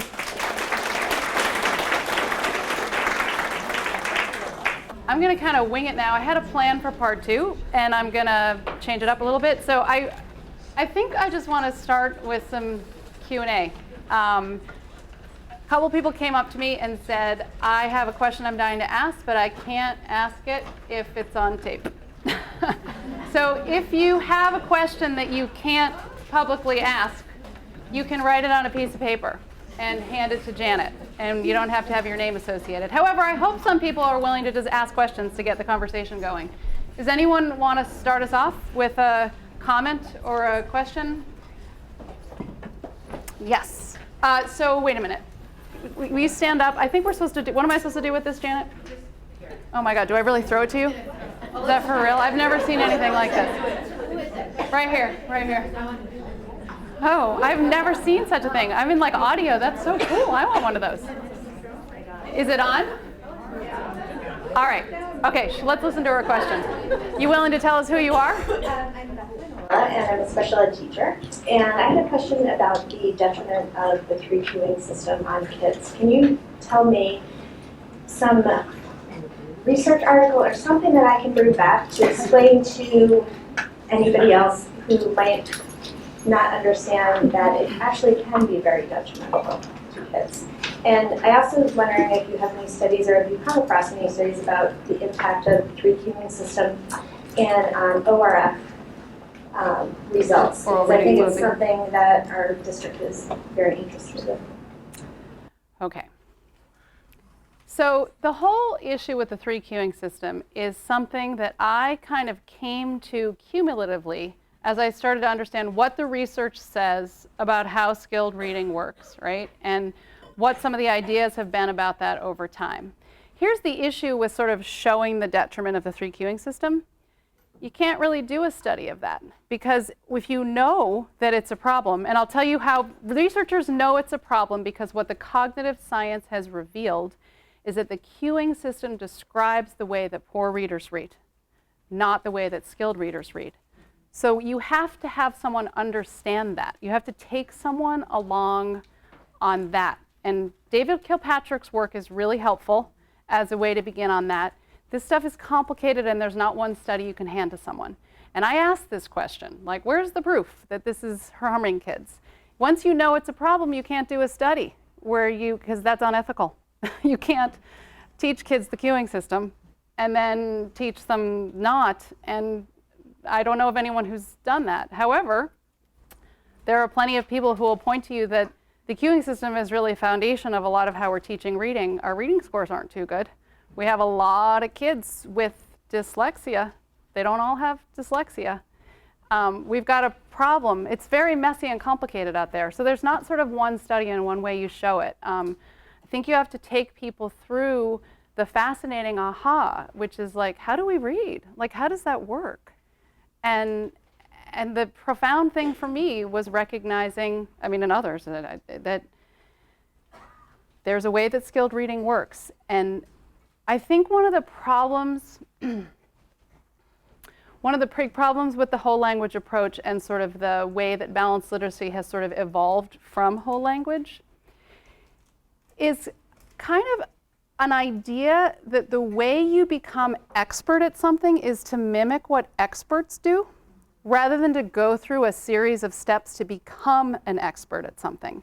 And this is one of the things that's just really fascinating out of the cognitive science in general. How do you become an expert at something? You don't mimic what an expert does. And then once you become an expert, it's super hard to not think, someone just mimic what I do. I can ski, just do that. I can skate, just do that. I can read, why can't you do that? And getting yourself back into how hard it is, even kids who learn to read relatively easily, as I'm sure many of you know, for most kids it's tough at the beginning. This is a hard thing to learn how to do.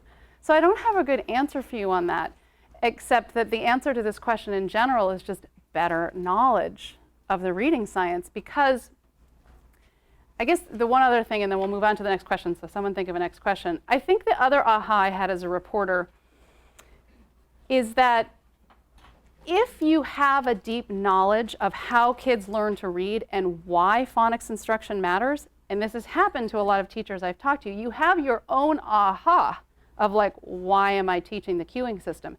You don't even necessarily need to see the studies. Like if you start to get it, how kids learn to read and why phonics and phonemic awareness is so important, teachers will say to me, once I started to get that, and then kids were going to guided reading and I was teaching them to look at the first letter and guess, I was like, wait a minute, that's not what I was just teaching them in phonics instruction. So at the very basic level of like, if you teach kids something, and the way we know that we learn these things is to use it and apply it, and then you go to this other part of the school day where you're supposed to be using and applying your reading skills and you're not doing the things that you were being taught in phonics, you have a moment of like, what am I doing?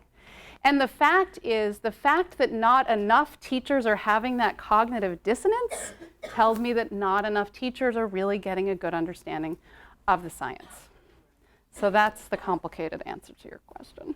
But also, the other thing I really want to encourage is if someone else has a better answer to someone's question, I hope you will provide that answer. Because I am a journalist. I am not an educator. I've already got some questions that are out of my league here. Because I am not here to tell you how to teach this. I really am not, even though I know I get up here and I sound very sure of myself. But I mean, like, I don't have all the answers on this. So please answer each other's questions so that it's useful for everyone. Did you have a question? Well, what you just said maybe is a good segue into my question. Are you willing to tell us who you are? Yes, my name is Lisa Brooks. I'm an Orton Gillingham Fellow, and I train teachers in systematic phonics. So in your articles, you mentioned a little bit about teacher prep, and so that's what I really would love to hear a little bit more about. That's perfect. That's what I was going to talk about. Good. I think one of the things that's challenging is for those of us who have been in the field a long time, what you're saying is not new to us, but the glacial well, maybe glacial is not a good analogy anymore. Things are melting quickly. So the glacial pace at which things get into colleges of teacher prep is very frustrating. And I think that as many hundreds of teachers that I train every year, they're already in service, already have degrees, and just wondering if your next research or expose may be on what teacher ed should look like at the undergraduate level.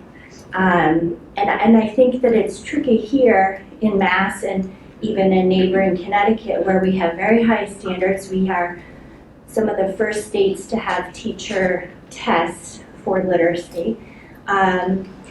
But I train graduates and work with graduate students in surrounding colleges who can pass the MTEL, know all about phonemic awareness on paper, but they don't know what to do with a kindergartner who can't blend. And it just seems like they're spending a lot of money and we're doing a lot of prepping, but maybe not a lot of teaching of teachers. So young teachers coming up, and this is really the problem of being in the field a long time, is teachers who had whole language in their own teaching as children are now teachers of reading. They know nothing about syllable types and how to divide words into syllables, all of that. They can learn it very easily, but their mouths just hang open and say, how come I didn't know? So I don't think that's new to anyone in this room, but my question more is around what do you think are, like, what do the next 10 years look like in terms of how we're training undergraduate teachers? Well, that's out of my league too, to look into the future. I mean, you raised a lot of things that I think are really interesting. I mean, one thing that you raised is like these foundations of reading tests. I mean, that becomes a really important thing that people fight for and say, like, we at least need to have that, right? That gives them some accountability. Hopefully it pushes the teacher prep programs to teach it, but as you know, there can just be a lot of cramming for the test. There's a lot of test prep. People can pass a test and forget it all. Look at the cognitive science about that. So it's very tricky, and then you end up in a situation where you're like, well, we have this law, we have this regulation, and still the kids aren't reading well. Or you're in Massachusetts and like, oh, you guys have great reading scores compared to the rest of the country. And so it's this catch-22 where like something like that doesn't necessarily do it. And then you end up in a situation like, look, that didn't work, right? It didn't fix the reading problem, but then you get like, it's a little bit like when you start to go into reading first, which people will be like, well, that was a disaster, that didn't work. You're like, anyway, maybe I don't want to go in there. But so it's tricky. I think that in hard words, I reported on what has happening in Mississippi. So it's very clear that these things need to work together. That if you have some sort, like what they're doing in Mississippi is putting in a regulation that you have to pass a foundations of reading test, right? But that in and of itself isn't enough. What they're really trying to do is strongly encourage the educators and instructors in teacher preparation to go through letters training. And so, because the idea is that if you just put in a test, the idea is, well, that will be the stick that will get teacher prep to change. But if students can just pass that test, or if the pass levels are set low enough, you know what I mean? Like anyone can pass it. And then of course you get into those, there's a teacher shortage in Mississippi, like you run into a problem with that one. So it's like these things have to, I think, work together. Like you can't just have that without having some sort of other pressure and real knowledge being put on teacher prep to actually put in the classes that really contain the science. And then I know that it's an issue for a lot of teacher prep programs, like maybe here at Bay State, that want to put in these kinds of programs, like who's going to teach it? Where do you find the faculty who know this stuff and who will teach it? One of the things that I actually did as part of my reporting process is I took a class on reading. And I actually have some comments that came from those teachers. It was a psychology of reading class. It was online. It's part of the Masters in Reading Science program at Mount St. Joseph University in Cincinnati, Ohio. And this is relatively new. And most of the people in the class were teachers. And so this is what they said about their teacher preparation in our online discussions. I didn't feel adequately prepared to teach reading. This is hard for me to admit because I have several degrees and felt like I should know what I was doing. Here's another person. I kept falsely reassuring myself my students weren't making growth because of this reason or that reason, although deep down I feared it was me and my instruction. I wasn't adequately prepared. It's not that I didn't care, it's that I didn't know any better. And then another person said, it was difficult for me to find a local master's program. The literacy programs at my state universities focus on the whole language approach. And then my colleague completed a reading master's program this December, this was last year, and I was amazed that they never discussed scientific-based reading. In fact, her favorite professor said he didn't believe phonics was an essential component in teaching reading. So that's still out there. And then this is where I just think this is so deeply unfair to teachers. And I suppose at the end of the day, I really think that a lot of the answer to this, the parents have been rising up all over the country. I think it might be time for teachers to rise up all over the country. And for teachers to join the parents. I felt so angry and guilty when I was finally taught the basics of reading science. I thought, how did you let me teach literacy without knowing this? And that's like a terrible position. I don't know if other people have a better answer to her question, because I did not answer your question at all. I just gave you like a whole lot of other stuff to think about. I think it's a field of research that we need to look at, is how are we preparing teachers and what are the outcomes of their students? Can you hear her? Okay. All right, yes, another question. Will you hand the microphone, that fun mic? Throw it. Oh. I don't think it's about preparing teachers as much as preparing colleges to teach teachers. They are not teaching teachers. So we get young people who are amazing with children in our schools, and then the schools have to find the money to train teachers to teach reading while they have children in front of them, which isn't fair. I have teachers right now who are brand new in an elementary school who are working 15 hours a day, who will get 2 days of training on reading the right way, an Orton Gillingham approach, and it's not fair. They paid their dues to those colleges that they all went to, and they went to a lot of different colleges, some of them Ivy League, and they're ready, they think, to teach. The test isn't the answer. It's testing the professors who are teaching literacy. Yeah. I've talked to a lot of teachers who, so you're right, like some of them graduate and think that they're ready to teach reading, but I've talked to a lot of people who are like, when I finished my teacher preparation, I thought, oh my God, I hope no one puts me in 1st or 2nd grade because I don't know how to teach reading. And they knew that they didn't know how to do it. And of course, as you know, there are plenty of 4th, 5th, 6th, 7th, 8th, 9th, and 12th graders out there who aren't very good at reading either and need help. They need to be more than just accommodated. They need to actually be taught how to read because they can be taught how to read. When you're 15 years old, if you come across a 15-year-old who can't read, someone needs to figure out how to teach that kid to read. And that is a lot to ask of a teacher who's teaching sophomores in high school. But I mean, the other issue, of course, this is why there's so many prongs to this, because you're right? It needs to be a teacher prep change. But what about all the teachers that are already out there? Like, it has to be a teacher PD thing too, because otherwise you're just giving up on all the children who are out there right now who don't have teachers who know this. So unfortunately, the school systems are going to have to spend the millions of dollars that need to be invested. And the biggest investment, of course, is time. 2 days of training? That's crazy. You know what I mean? You know what I mean. Anyway, another question or a better answer? Okay, anyone want to throw that thing over there? Volley it over? Nope. We're testing who's got good ball throwing skills. Oh, this is going to take forever, people.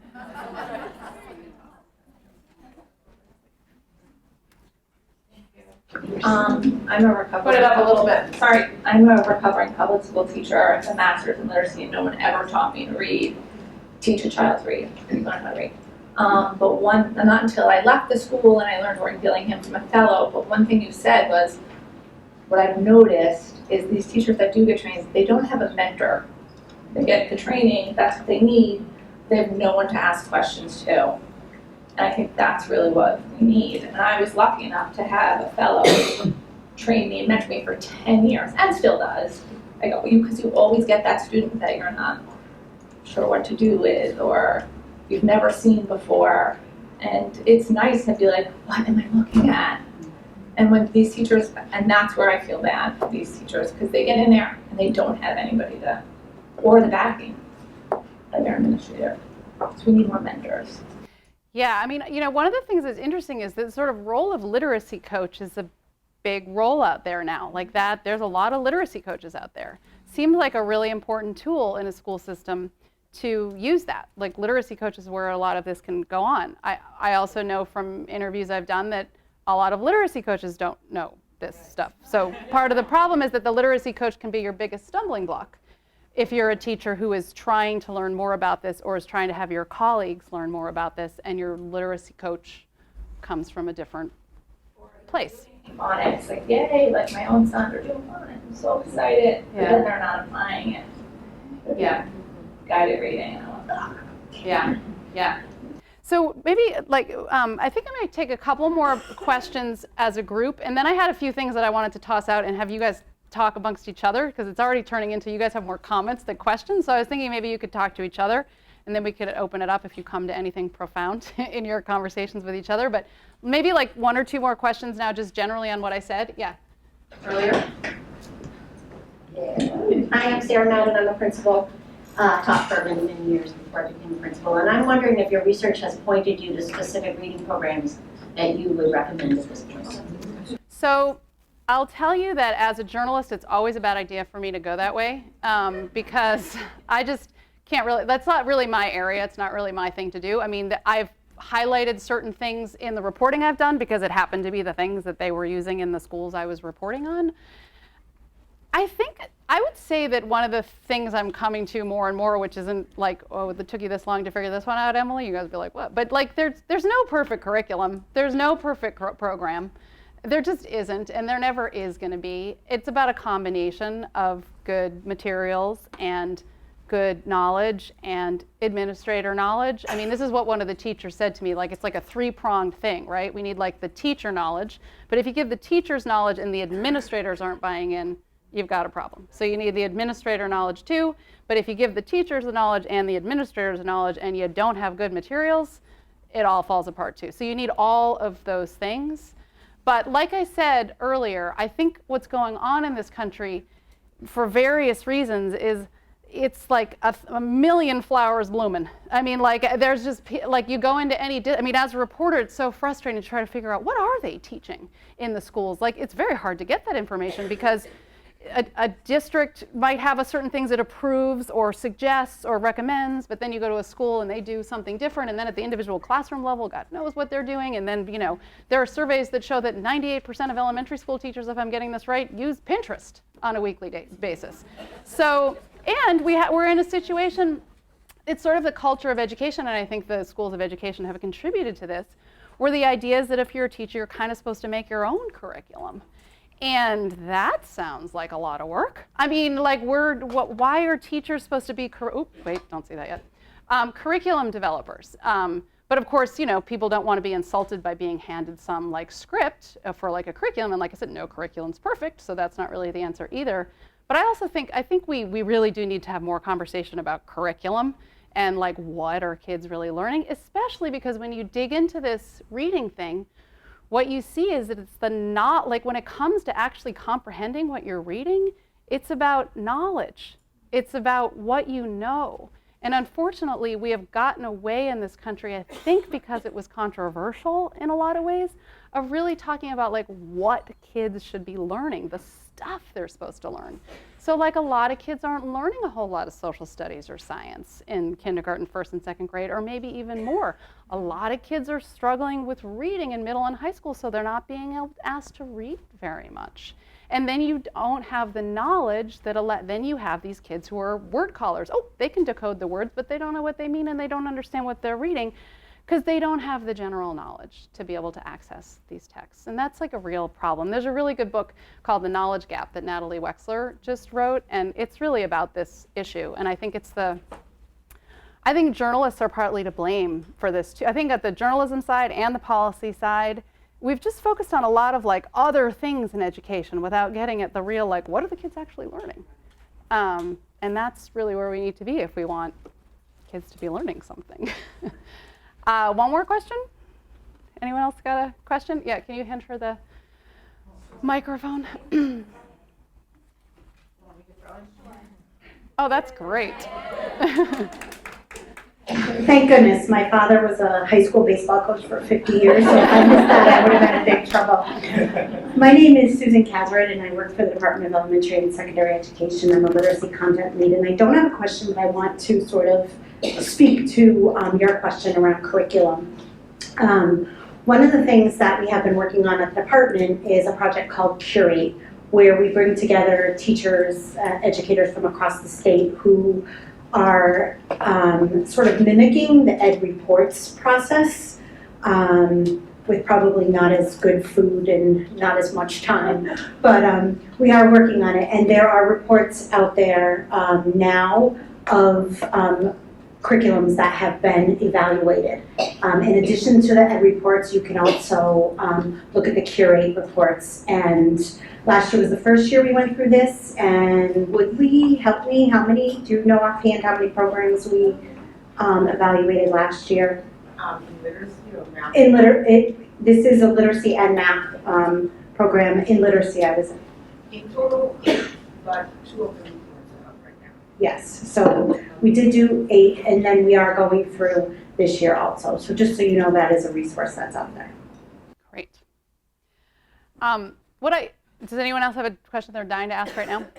What I thought I would do, just so you can stop listening to me and talk about some of these things, and have you guys like choose a partner or get into threes or find a little discussion group at your table, and maybe just like let's start with this teacher preparation question.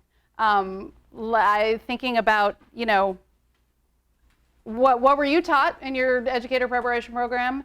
You know, were you prepared to teach reading, and what do you think should be done? Like how can teacher prep be changed? What are the things that, and also what are the things that teachers, young teachers need to know when they're choosing a teacher preparation program? I think that's a big part of it. So I don't know if you guys are willing to just chat with each other and then maybe report out if anyone comes up with any good ideas. So find a partner and talk about your own teacher preparation. Were you prepared to teach reading, and what do you think needs to be done to fix the issues? I just want to bring it back and wondering if anyone came up with anything really great. It's good. Conversations are still continuing, but let's bring it back. And does anyone have any comment of anything that came up in your conversation? You're like, oh yeah, that's a great idea, or a thought. Where's the microphone? Who has the microphone? In the back there. Yeah, she's way back, yeah. Woo! Oh, good catch. Hi, I'm Jen Stratton. And I'm actually a faculty member here at APAP, and I teach a reading course. So yes, and I stand, and I'm worried that I might get thrown tomatoes, but I'm okay. Actually, I just wanted to give a little context to teaching at the undergraduate level, because we were just talking about that in 2 pieces. One is, as teachers, we actually change children's brains on a daily basis, but in our curriculum currently not mandated by the state is 1 single class on how the brain actually learns. So I'd love to see that added to the curriculum, the neuroscience of the brain and how the brain learns. The second piece is that, so my students who are undergraduates, their brains are actually the adolescent brains. They're not fully developed, and I'm teaching a reading course at the junior level, so that way they can pass the Foundations of Reading course to then do their practicum. So the challenge is really, really complex. So I agree with you, we're not fully prepared, but we've got young women and men who are going through one of the most challenging moments of their lives too, correct? A young adult life is a very challenging time, and we're trying to teach them the most important task of schools, which is learning to read.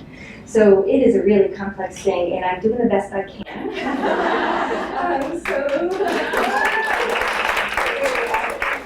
I think that's a really important point, because it's really important to recognize just how we organize teacher preparation in general in this country, and to look at it in comparison to other countries, for example. So even when we were talking before about fixing the teacher prep thing and then what schools are going to have to do, like there's just no way that even if teacher preparation were perfect within the fact that people are maybe doing a couple of years really of coursework, right? Could you possibly really learn what you needed to know about reading? No. So it's going to have to be an ongoing job of schools unless we turn the teaching profession into more like being a doctor, right? Where you like train for several years, you do an internship, you do a residency, you're gradually released to be able to do it, and by the time you're actually operating on patients, you have close to a decade of experience possibly doing it. And in Japan, for example, you're not even considered like a master teacher until you've been teaching for 10 years.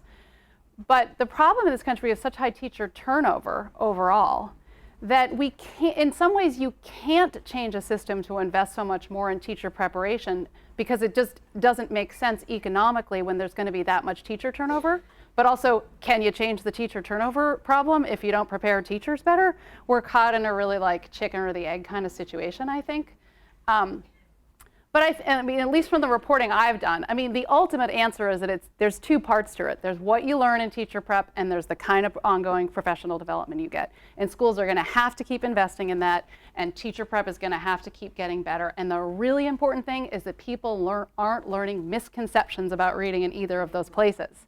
That seems to be the most important thing, I think. Any other thoughts on that? Anyone have anything else to say about what they talked about when it came to, anyone got the answers? Yeah, where's that microphone? I definitely want one of those. That's really cool. Like, what about in your house? Like, this bell's cool for my kids, but that would be cool. What if you could just boom that through your whole house? Dinner time. My name is Ann Lenahan, and I'm a reading specialist. And we just had a discussion at our table that many of us are colleagues, and we're all here, and we would love to see change. But maybe Desi could mandate that our administrators learn about this science reading, because it's really hard to make change without them. Yeah. I mean, it gets it. I don't know if you guys want to speak about that, but at least from what I've learned from my reporting too, is it's a very delicate balance of like little moves by all of these places at once. Because if it just starts from the top and that's all it is, I think you create a lot of unintended consequences and problems too. But I also hear from a lot of teachers like, I can't do this by myself. Like, I need I need support from the top. And I don't know. I mean, to me, there's such a preponderance of evidence about how reading works that I think we're at a, like the moonshot kind of moment, right? Like, maybe this is a moonshot kind of moment. Like, the things we were fighting about before, they're ridiculous, the fights that we were having for a long time, now that we know what we know. So, like, some base of knowledge that gets, like, you know, I've been reporting for a long time, and most of the stuff I've done has made no difference in the world at all. And this has been a total surprise to me. Like, people, like, this seemed just like the moment for this to happen. Like, it's just that a lot of you in this room, a lot of people all over the country have known this stuff, the researchers figuring out this stuff. There's like starting to be like a critical mass bubbling up, I think. And so it's a matter of, then I came along and helped explain some of this to people, and then people have something to send, like, this is what I've been talking about. And then they need things like, maybe it's, I don't know. I mean, maybe it's time for the top to come in and try top-down approaches once you have things bubbling up from the bottom. Do you know what I mean? I don't know. Do you guys have any responses to that? Oh, we've got someone over here.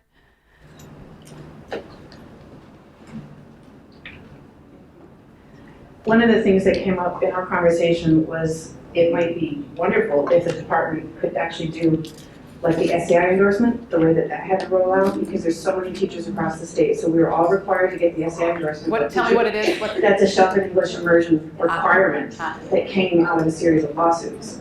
So we wouldn't want it to get that far, but if we could do something similar that was pushed at the state level, that would be a way for educators across the state to get this training and knowledge. Yes. Department. Okay, one more. Anyone else has something to? Do you guys want to respond? She likes it. She said she likes it. Anyone else? I think I want to move on to a different topic. I'm going to skip something that I was going to talk about, but I'm going to go right to the jugular here. I think that, you know, I'm finding that the questions that I'm raising about the queuing system are really difficult ones for people, for teachers and other educators. It seems like I said, like the jugular kind of. It seemed like the elephant in the room, sort of, because I think it's easier actually to add some phonics than to really contend with that. So this is a quote from Mark Seidenberg's book, and it was actually, before you read it, it was passed out. I didn't have it in my original slides, and so we had it on the table when you walked in, and I saw it, and I was like, oh my God, they can't read that right away. That'll turn everyone off. So anyway, I want you to read this quote, and I do have it on a piece of paper here, and I just want to get your thoughts on the whole queuing system situation. It's on the back there. Sure, I'm not doing. You guys can just pass those around and pass those back. Sure.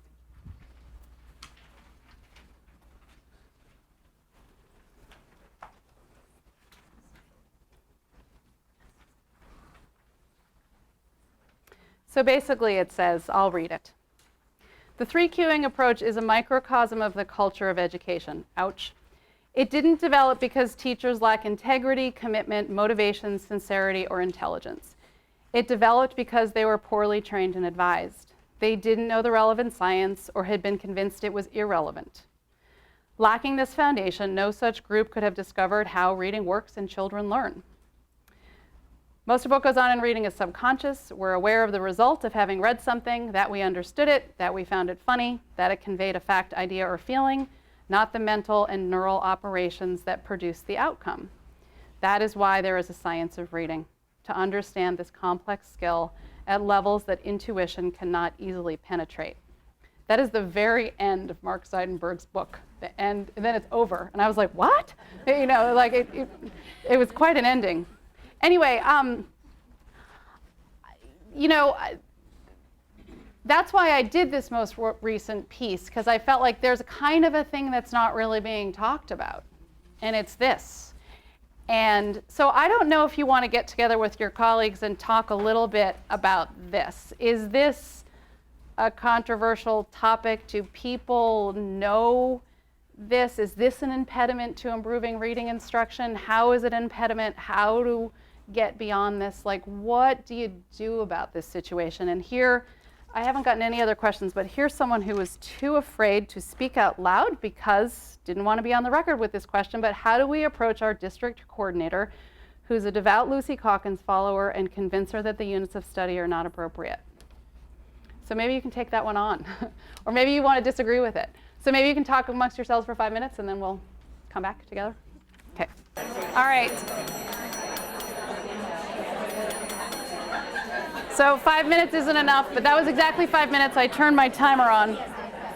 Does anyone, by the way, are there any more of the papers? There were a few people who didn't. Anyone have extra of the Mark Seidenberg quote I handed out, or are they all gone? I think that Janet can. How many people want one that don't have one? Do you want to make a few more copies?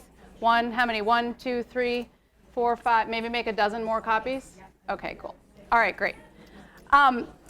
So one of the things I was going to share with you is some of the response that I've gotten to the reporting. And one of the things, I'll just, so here's one tweet that I thought was good. Beliefs and prior practices have such a strong hold.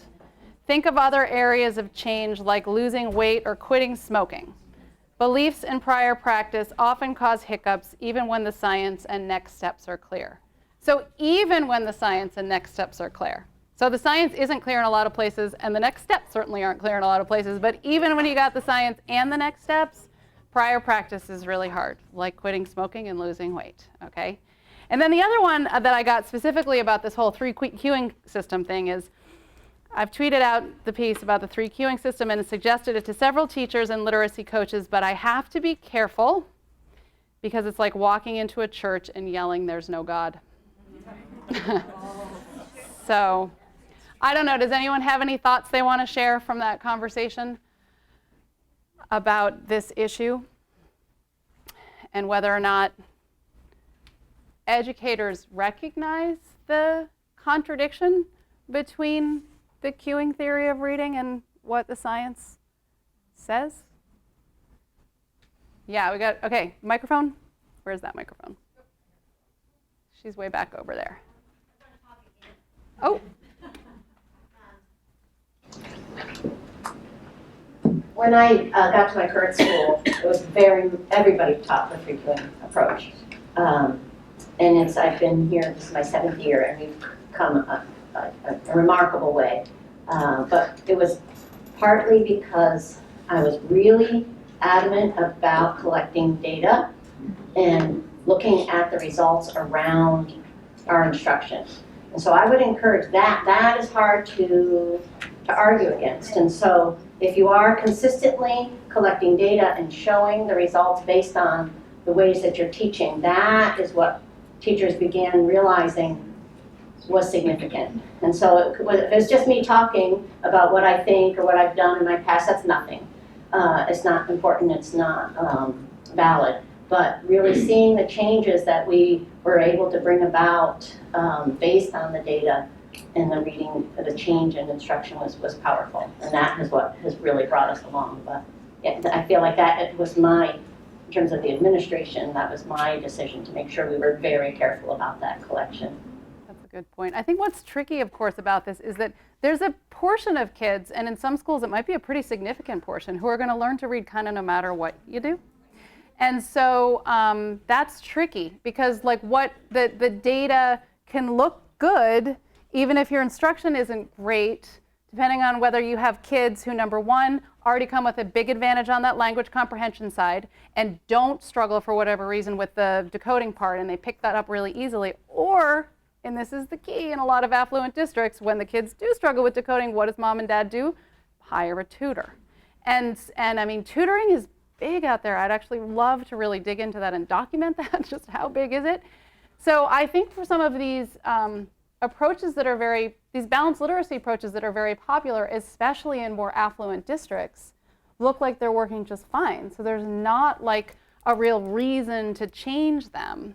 There's not a recognition that a lot of kids maybe could be learning better, and because the parents are taking care of the problem, it's going away, and it's really only the moms of the kids with dyslexia who are really struggling with this, right? Who are getting the courage to raise their voices. But I mean, I still talk to parents all the time who, even with all the, awareness about this stuff, like they don't figure out that their kids have dyslexia until they're in 5th or 6th or 7th or 8th grade. They don't know what to do. They hire a tutor and the tutor was teaching them the queuing system, and they've wasted thousands of dollars on that. So I don't know. Other thoughts or reactions to that, or other things you guys came up with in your groups? Is this, microphone?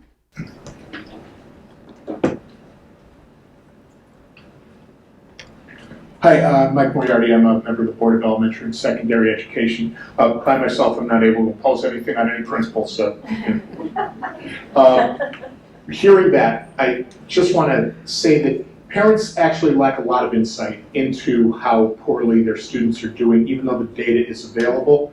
If you look at Massachusetts of publicly available data, and I'm sure this is true in most other states, you can go all the way down to 3rd grade special education outcomes and even within other subgroups and find out that if a child's been identified for special education, the chance they're going to be reading on track is almost nil. And that should be the thing parents know if they got them in an IEP years before they ever had the 3rd grade test. But it isn't well known. So just disseminating that information about what you can even know about your child's progress is something we have miles to go on. Yeah. But even when parents do come up with the information, like my kid isn't progressing, my kid doesn't do, they go to the school and a lot of times the school's like, we're doing the best we can. And not only that, but I've often found this, dealing with schools as I do in some very poor neighborhoods and very lowly performing schools, the parents like the schools. The teachers are good to their children. They appreciate that. When you start throwing data and statistics at them, the response isn't outraged that how could the school be doing so poorly, it's, will you please stop insulting my school? Yeah, that's what makes all this really tricky. And of course, because the teachers probably are doing really wonderful things with their kids, yes, but this most basic thing, I mean, that's the other, there are no silver bullets in education, but imagine if all kids were taught how to read pretty well in kindergarten, 1st and 2nd grade. Just imagine all the things that we focus on. We spend so much money and attention and resources, and we're up against the wall on when it comes to behavior problems, when it comes to identification in special ed, when it comes to disengagement in school, when it comes to dropping out of high school. I mean, all of these things would not be completely solved by better early reading instruction, but they would be hugely mitigated, and we would have very different kind of achievement gaps. They wouldn't go away because the stuff on the language comprehension side and all of the ways that affluence and education give kids a boost on that, schools may not be able to make up all of that difference. But we could have a really different situation than we have today because our achievement gaps are scary, scary, scary. And they are opportunity gaps. They're opportunity to be taught how to read, I think, at the early level. One more comment on this topic before moving on to, I have a couple more that I wanted to get to before lunch, but yes, can we get the microphone over here? Okay, I'm ready. This was just a follow-up because I'm wondering, I'm a special ed teacher, so a lot of the focus when there is the lack of the achievement gap is not changing. Well, what are you doing? What are you doing? And it's not so much on the regular ed side of things. And I'm wondering if DESE is seeing that achievement gap not budging. Maybe there's some support that we could get to look at tier 1 instruction, because we have the facts here. So if that achievement gap is still staying the same or getting worse, what can DESE do to kind of support the correct reading instruction going back into the schools? Whoops, that's not a question for me.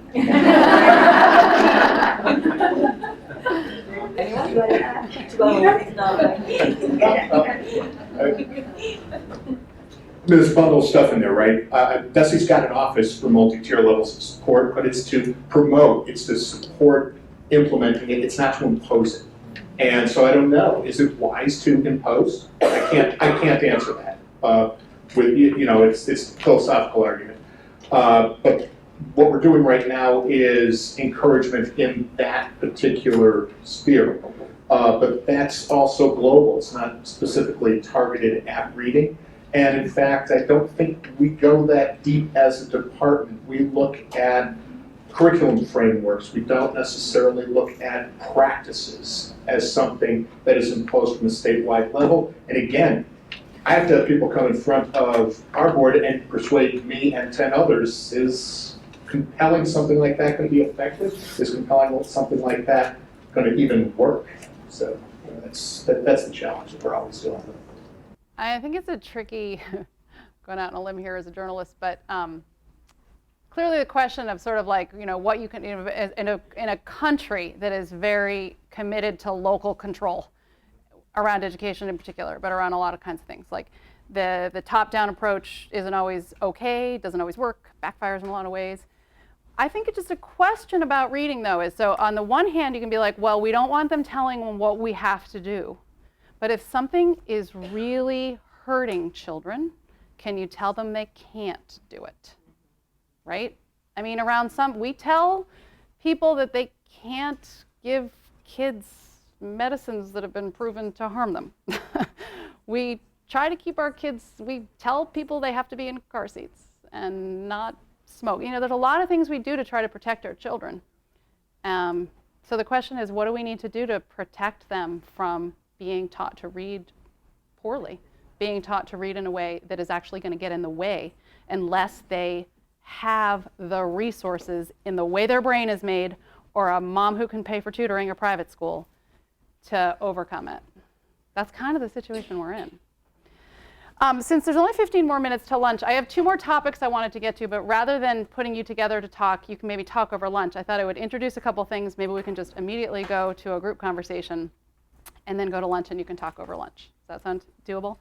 So one of the things I just wanted to talk about is this, just this sort of around the changing practice thing, like the translating research into practice. I mean, I think part of the problem is that I don't think the scientists have been very helpful, and they're not educators, right? So I think this is a two-way street in terms of like how we got into the pickle that we're in. And I mean, I think that the hardest topic for teachers and educators is translating the findings from cognitive science into practice. And I want to read you something that an educator wrote on a blog recently. And it's the title is "Teachers Won't Embrace Research Until It Embraces Them." And it begins like this. I understand why advocates, researchers, and policymakers who feel the urgency of our literacy crisis are frustrated when teachers don't embrace reading science. But my entry into the world of reading research was difficult. And while I take pride in my determination to learn, I understand why other teachers might be deterred. If we want teachers to apply research, it may be helpful to think about why they aren't. Asking teachers to move away from balanced literacy is asking them to break from the people and materials they have trusted, to abandon much of what they've been told about teaching, and to rethink things that may have inspired them to enter the profession in the first place. If we want teachers to walk away from a familiar and empathetic professional community, they need to be warmly welcomed into something new. And I don't think they necessarily are. And I think what's happening out there in the world actually is there's a lot of researchers and advocates for this and parents who have pent up years of frustration. And they come out guns blazing and it's going to turn a lot of people off. So this teacher who wrote this put up this chart in her blog, and I think, did we get, I think we were trying to get copies, but unfortunately I don't think they're here. So she made this little chart, which I just found really interesting. I'll just read it. So she just kind of compared, in the balanced literacy community, I felt that I was an expert because I was told you know your students best. In the balanced literacy community, I felt that reading was described in terms that matched my own memory of learning to read, natural and magical. In the balanced literacy community, I felt that my role was simple and pleasurable because I believe students learn to read by reading. I matched students with books while observing and encouraging their progress. In the balanced literacy community, I felt like I was a good reader. Books and articles were enjoyable, easy to read, and often included anecdotes to which I could relate. I was welcomed and spoken to with respect, if not with admiration, by the presenters. They understood my job. I left with concrete strategies to try with my students the next day. I was aligned with my colleagues, my supervisors, the people who trained me, and the educators I knew to admire. Like, we were all on the same team. But in the reading science community, I found that teachers were described as unprepared and ineffective. Reading was a complex neurological process that I didn't understand, and phrases like curriculum casualties and reading failure terrified me. I'd be to blame if any of my students did not become skilled readers. Articles included words I'd never encountered before, saccade, is that how you say it? Concepts I didn't understand, effect size, graphs I couldn't read, and references to studies I didn't know. At conferences, I was not the intended audience, and comments about teachers not only made me feel unwelcome, but discouraged me from inviting my colleagues. I left rethinking important ideas, but without knowing how to apply what I had learned. I became an outsider in my district, and until I connected with others, I felt alone. And this is what so many people have written to me. So last year when I did Hard Words, I got a lot of people responding on Twitter and a lot of people criticizing me on Twitter. And this most recent one that went into the queuing theory, what I've gotten a lot of is private messages and emails that say, don't use my name, but I'm telling you. And they're basically one of two things. One is like, oh my God, I didn't know this. Help me. I want to teach my kids how to learn to read. I had no idea. Where do I begin? What do I do? And then the other one is, I've been trying for years to get my colleagues to do this, to get my administrators to do this. I'm so frustrated. What do I do? So I don't know. I want to move into a topic that comes from here, but does anyone have any thoughts on this? And I'm going to tell you who wrote this chart. Margaret Goldberg, the literacy coach in Oakland, California. She's out now, but she has something called the Right to Read Project, and she's written some really good blogs, and she just started this a few months ago, actually. And I'm going to talk a little bit about the experience she's had since the documentary came out. But does anyone have any thoughts on this? Yeah, where's the microphone? Right here. There we go. Oh, right here. Hi, my name is Judy Naka. I'm with my colleague Donna Jones, and we actually experienced this firsthand, trying to bring some articles to the reading people in our district, which we are a very small district. And that was last year after starting to read the Spell Talk listserv and your articles, which I'm so grateful for, by the way. Thank you for all you do, because it's a lot. And we currently sit here excited to figure out how to best fix this when there's the systemic quagmire that you speak of with all of the things teachers have on their plates, but also this, we are a project school system, and this is ingrained in even our interventionists. So we were met with some angry people who were holding on to beliefs rather than the science, because I have to say that I feel like I went through the stages of grief because, this was how I was taught. And so, but we're persisting, and we want to figure out how we cannot chuck our resources, how we can educate our teachers, and we feel like we're in a good place because they're very receptive. They don't talk about the swinging pendulum. Well, they do, some do. But we feel like we have a lot. We also are supported by our superintendent who sent us here today to find out more.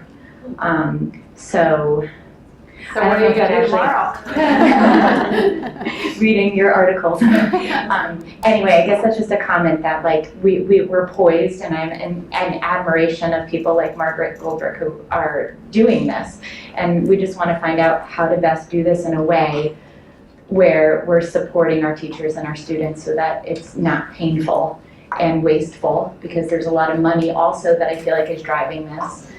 Social media, like you can't escape so many different Facebook sites that are reading and writing workshop, which I believe in writing workshop. One of the things that they've done in Oakland, which is really important, is the routines of reading and writing workshop and a lot of the good things that are in there, they want to retain that. But it's like, how do you take away the stuff so that what they're really looking at is the leveled book system. Unfortunately, it gets all tied into assessments and all that. And so, you know, some teachers are like, what leveled books can I keep? I got to go through the library, right? And they're really trying to get away from queuing. And so how do you keep the sort of routines and things that are good about the workshop model, but get rid of the stuff that's not so helpful? And the queuing idea is quite foundational in Fountas and Pinnell and Lucy Hawkins. So teachers are having a hard time figuring out how to what to extract and how to do it. Yes.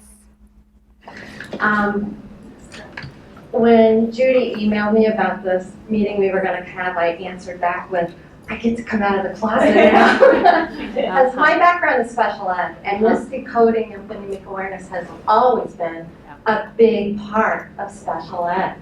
And it's kind of separated regular ed from special ed. So thank you for coming out. Well, and that's the thing. I mean, and I think the dyslexia community has I think they're doing a really good job trying to show that this is not just for kids with dyslexia. I mean, that when you understand how kids learn to read, you understand that you can't just have an intervention over here where some kids are getting taught how to decode words, but we're going to keep that from everyone else. Unfortunately, there are plenty of places where that's not penetrated special ed so well, and the kids are not getting that in special ed. But it's like, well, okay, step one, make sure the kids get in special ed. Step two, how about all the kids get it? You know, and let's sort of take off the table the fighting about phonics and the pendulum. We're beyond that now. No one the science of reading does not equal phonics. It doesn't.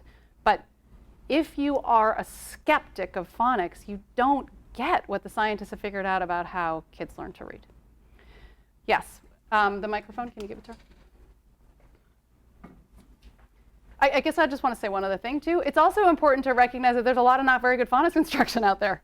So that's part of the problem. And so people have to be able to speak out when the phonics instruction is poor, things are being sold that are not good. That happens too. Yes.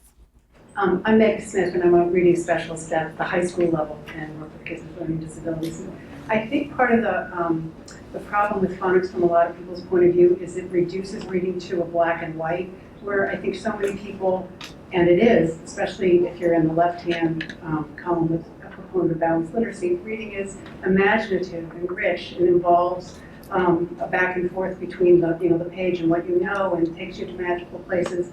And I think for people who have been opposed to, even if they're familiar with the science of it, it's a lot of drill, it's a lot of black and white, right and wrong, which is very different from, I think, the way people like to perceive reading. So I think that might be kind of a foundational part of people's objections and resistance. And especially how people want to imagine early education, right? You know, like our early education, we don't want to be teaching kids skills and drilling them and all that. And like there's, you know, first of all, phonics instruction can be very lively and great or whatever, but you do have to get over the fact that we are teaching kids these little skills. And how do you, the best way to access the magic of reading is to be able to read the words. And it's one of those things that's just, at the end of the day, when people start making that argument, you go, well, this is a crazy argument. Like the idea that you don't need to read the words to be able to understand what it says, like of course you do. So of course you have to work on that part of it. It just seems to make so much obvious sense.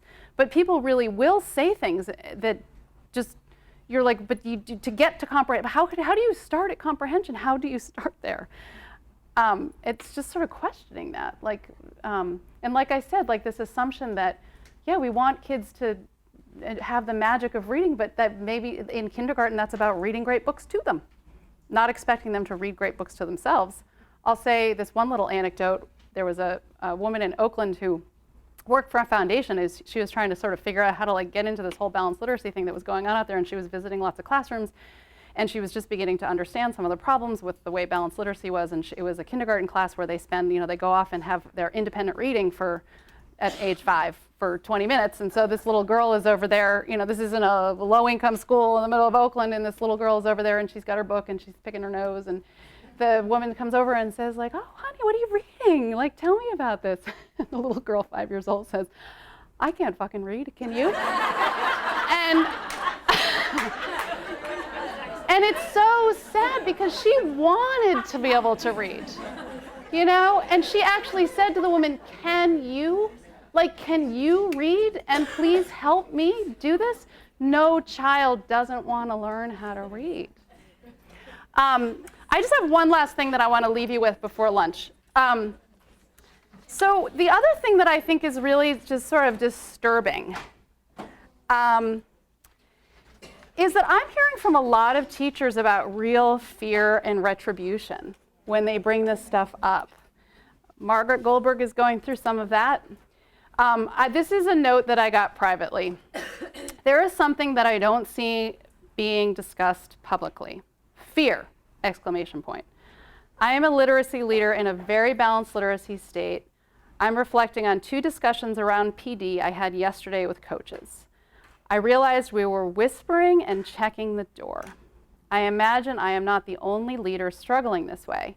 We're training with explicit systematic phonics and phonemic awareness instruction, but don't feel safe to clearly state that we must stop teaching the cueing system. If we leave the cueing system in place, it's futile, but we're scared. We need our jobs and have worked hard to get to this level professionally. Don't misunderstand, my boss is wonderful, but I am aware in a way that my boss doesn't seem to be, how quickly this talk would take our department down. Relationship and PR is a huge part of our jobs. Many superintendents are married to teachers who believe in Teachers College, Fountas and Pinnell and the like. There is a lot of money and pride on the line. My livelihood and future opportunities are in jeopardy in many ways. Schools can close the door on me any day if I don't align with their goals and initiatives. Please consider this anonymous. And I put this out on Twitter anonymously, and I asked people to respond, like, does this ring true? And it certainly does. This strikes a chord with me. Many teachers I know do not openly express or advocate for curriculum or instructional changes because of fear. Someone else, we have the same issue here. Speak up and get fired or relocated. Someone else, crazy to say out loud, but fear is a massive barrier to change when it comes to how schools teach reading. And I also heard about this in higher ed. Emily, I saw the anonymous post on fear.